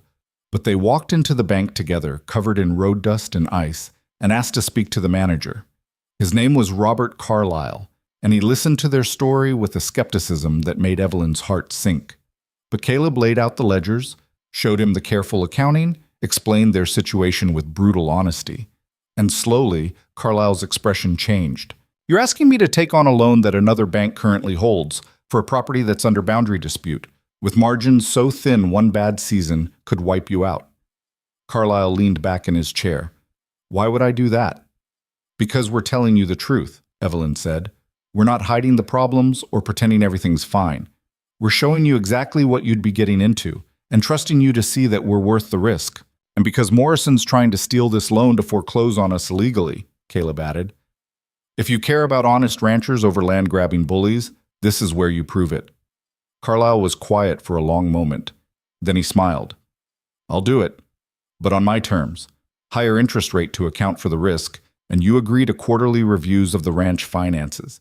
If you start going under, I want to know immediately so we can work something out before it becomes a crisis. Agreed, Caleb said without hesitation. They left the bank an hour later with papers in hand transferring the loan to Carlyle's institution. Morrison wouldn't be able to buy their debt now. He'd lost that particular weapon. But they still had the boundary dispute to deal with. They rode back to the ranch and 2 weeks later traveled to the county seat for the hearing.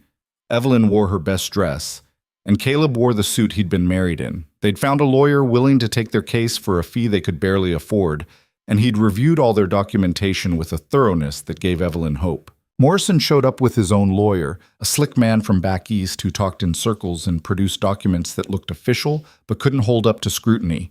Because Caleb's survey was legitimate, registered properly, backed by decades of accepted boundary lines. Morrison's claim was built on wishful thinking and deliberate lies. The land officer ruled in Caleb's favor after 3 hours of testimony and argument. The boundary stood as originally surveyed. Morrison's claim was dismissed. Walking out of that building, Evelyn felt something break open in her chest. They'd won. They'd actually won. Morrison was waiting outside, his face twisted with rage. This isn't over, Rourke. Yes, it is. Caleb's voice was steady, final. You've harassed me, cut my fences, burned my land, tried to steal my property through legal manipulation. I've got documentation of all of it now. And if you come after me or mine again, I'm taking everything to the federal marshal and pressing charges for every law you've broken. You can't prove anything. Maybe not in a criminal court, but I can make enough noise that every rancher in 3 counties knows what you did. I can make sure everyone knows you're a cheat and a liar who preys on honest people. Caleb stepped closer. Your reputation is all you have out here, Morrison. Push me again, and I'll destroy it. Morrison stared at him, clearly calculating. Then he spat at Caleb's feet and walked away. They never saw him again. Word filtered back through the brothers that Morrison had sold his property 6 months later and moved to California. Whether it was because of Caleb's threat or just the realization that he'd lost, Evelyn never knew. She didn't care. He was gone, and they were free. Spring came, bringing green grass and new calves and the slow recovery of the burned pasture. The garden burst into life under Evelyn's care, more productive than ever. The herd grew, profits improved, and slowly, painfully slowly, they built their reserves back up. By the time their first anniversary arrived, they'd made every loan payment on time and had money in the bank for the first time in years. Not much, but enough to breathe easier. Evelyn marked the occasion by making an apple pie, Caleb's favorite, using fruit from trees she'd planted in the spring. They ate it on the porch, watching the sun set over land that was truly theirs now, bought not just with money but with sweat and sacrifice and stubborn refusal to give up. "You know what's funny?" Caleb said, finishing his piece. "I went through all that trouble to find someone who'd marry me for who I was, instead of what I had. And in the end, the best thing that ever happened to me was marrying someone who saw straight through my bullshit and called me on it." Evelyn laughed. "That's a romantic way of saying I wouldn't let you get away with lying." "It's the truth, though." He took her hand, laced their fingers together. "You didn't fall for poor Caleb or rich Caleb. You just saw me, flawed and desperate and doing my best, and decided I was worth fighting for anyway." "We're worth fighting for," she corrected. "Both of us. This partnership we built. Best investment I ever made," he said, and kissed her temple. "Even if I did go about it the stupidest way possible." She leaned into him, comfortable with the weight of him against her side, and thought about the journey that had brought them here. She'd come west expecting poverty and struggle, running from one kind of desperation into another. What she'd found instead was something she'd never thought to look for: a partnership built on honesty, forged in crisis, strengthened by choosing each other again and again when it would have been easier to walk away. The wealth had been an illusion, but what they'd built in fighting to keep it was real. She'd learned that value wasn't in what you owned, but in what you were willing to sacrifice to protect what mattered. And Caleb had learned that love couldn't be tested or earned through deception, only through showing up day after day and doing the work. They'd both come to this marriage damaged and afraid, armored against hurt, expecting disappointment. And somehow, against all odds, they'd cracked each other open and found something worth keeping underneath. "I love you," she said, the words still new enough to feel precious. "Not because of this ranch, or in spite of it. Just because you're you. Stubborn and honest and brave when it counts." "I love you too," he said.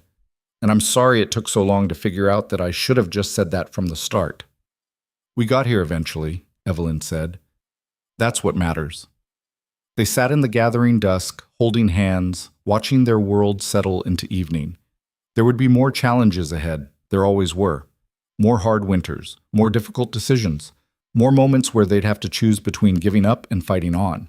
But they'd choose to fight, together. Because that's what partners did. That's what love meant, stripped of its romantic pretense and reduced to its essential truth. Love meant showing up. Love meant telling the truth, even when it was ugly. Love meant working side by side towards something bigger than either person alone could build. Love meant being chosen, really chosen, for exactly who you were, flaws and all. The ranch stretched around them, hard-won and precious. And sitting there with Caleb's hand warm in hers, Evelyn understood something fundamental about her journey. She'd come west looking for survival and found something better. Not wealth. That had been an illusion all along, a number in a ledger balanced against debt and risk. Not security either, because life on the frontier meant constant uncertainty. What she'd found was purpose. Partnership. The bone-deep satisfaction of building something real with someone who'd earned the right to stand beside her. She'd found home, not in the house or the land, but in the commitment they'd made to each other, in the choice they renewed every day to keep building, keep fighting, keep showing up despite fear and exhaustion, and the 100 reasons it would be easier to quit. That was worth more than any fortune. That was worth everything. The stars came out one by one, scattered across the vast sky like promises. And Evelyn sat with her husband on the porch of their ranch, surrounded by the life they'd fought to keep, and knew with absolute certainty that she was exactly where she was meant to be. Not because it was easy, not because it was what she'd planned, but because she'd chosen it and kept choosing it, day after difficult day. And that choice had made all the difference.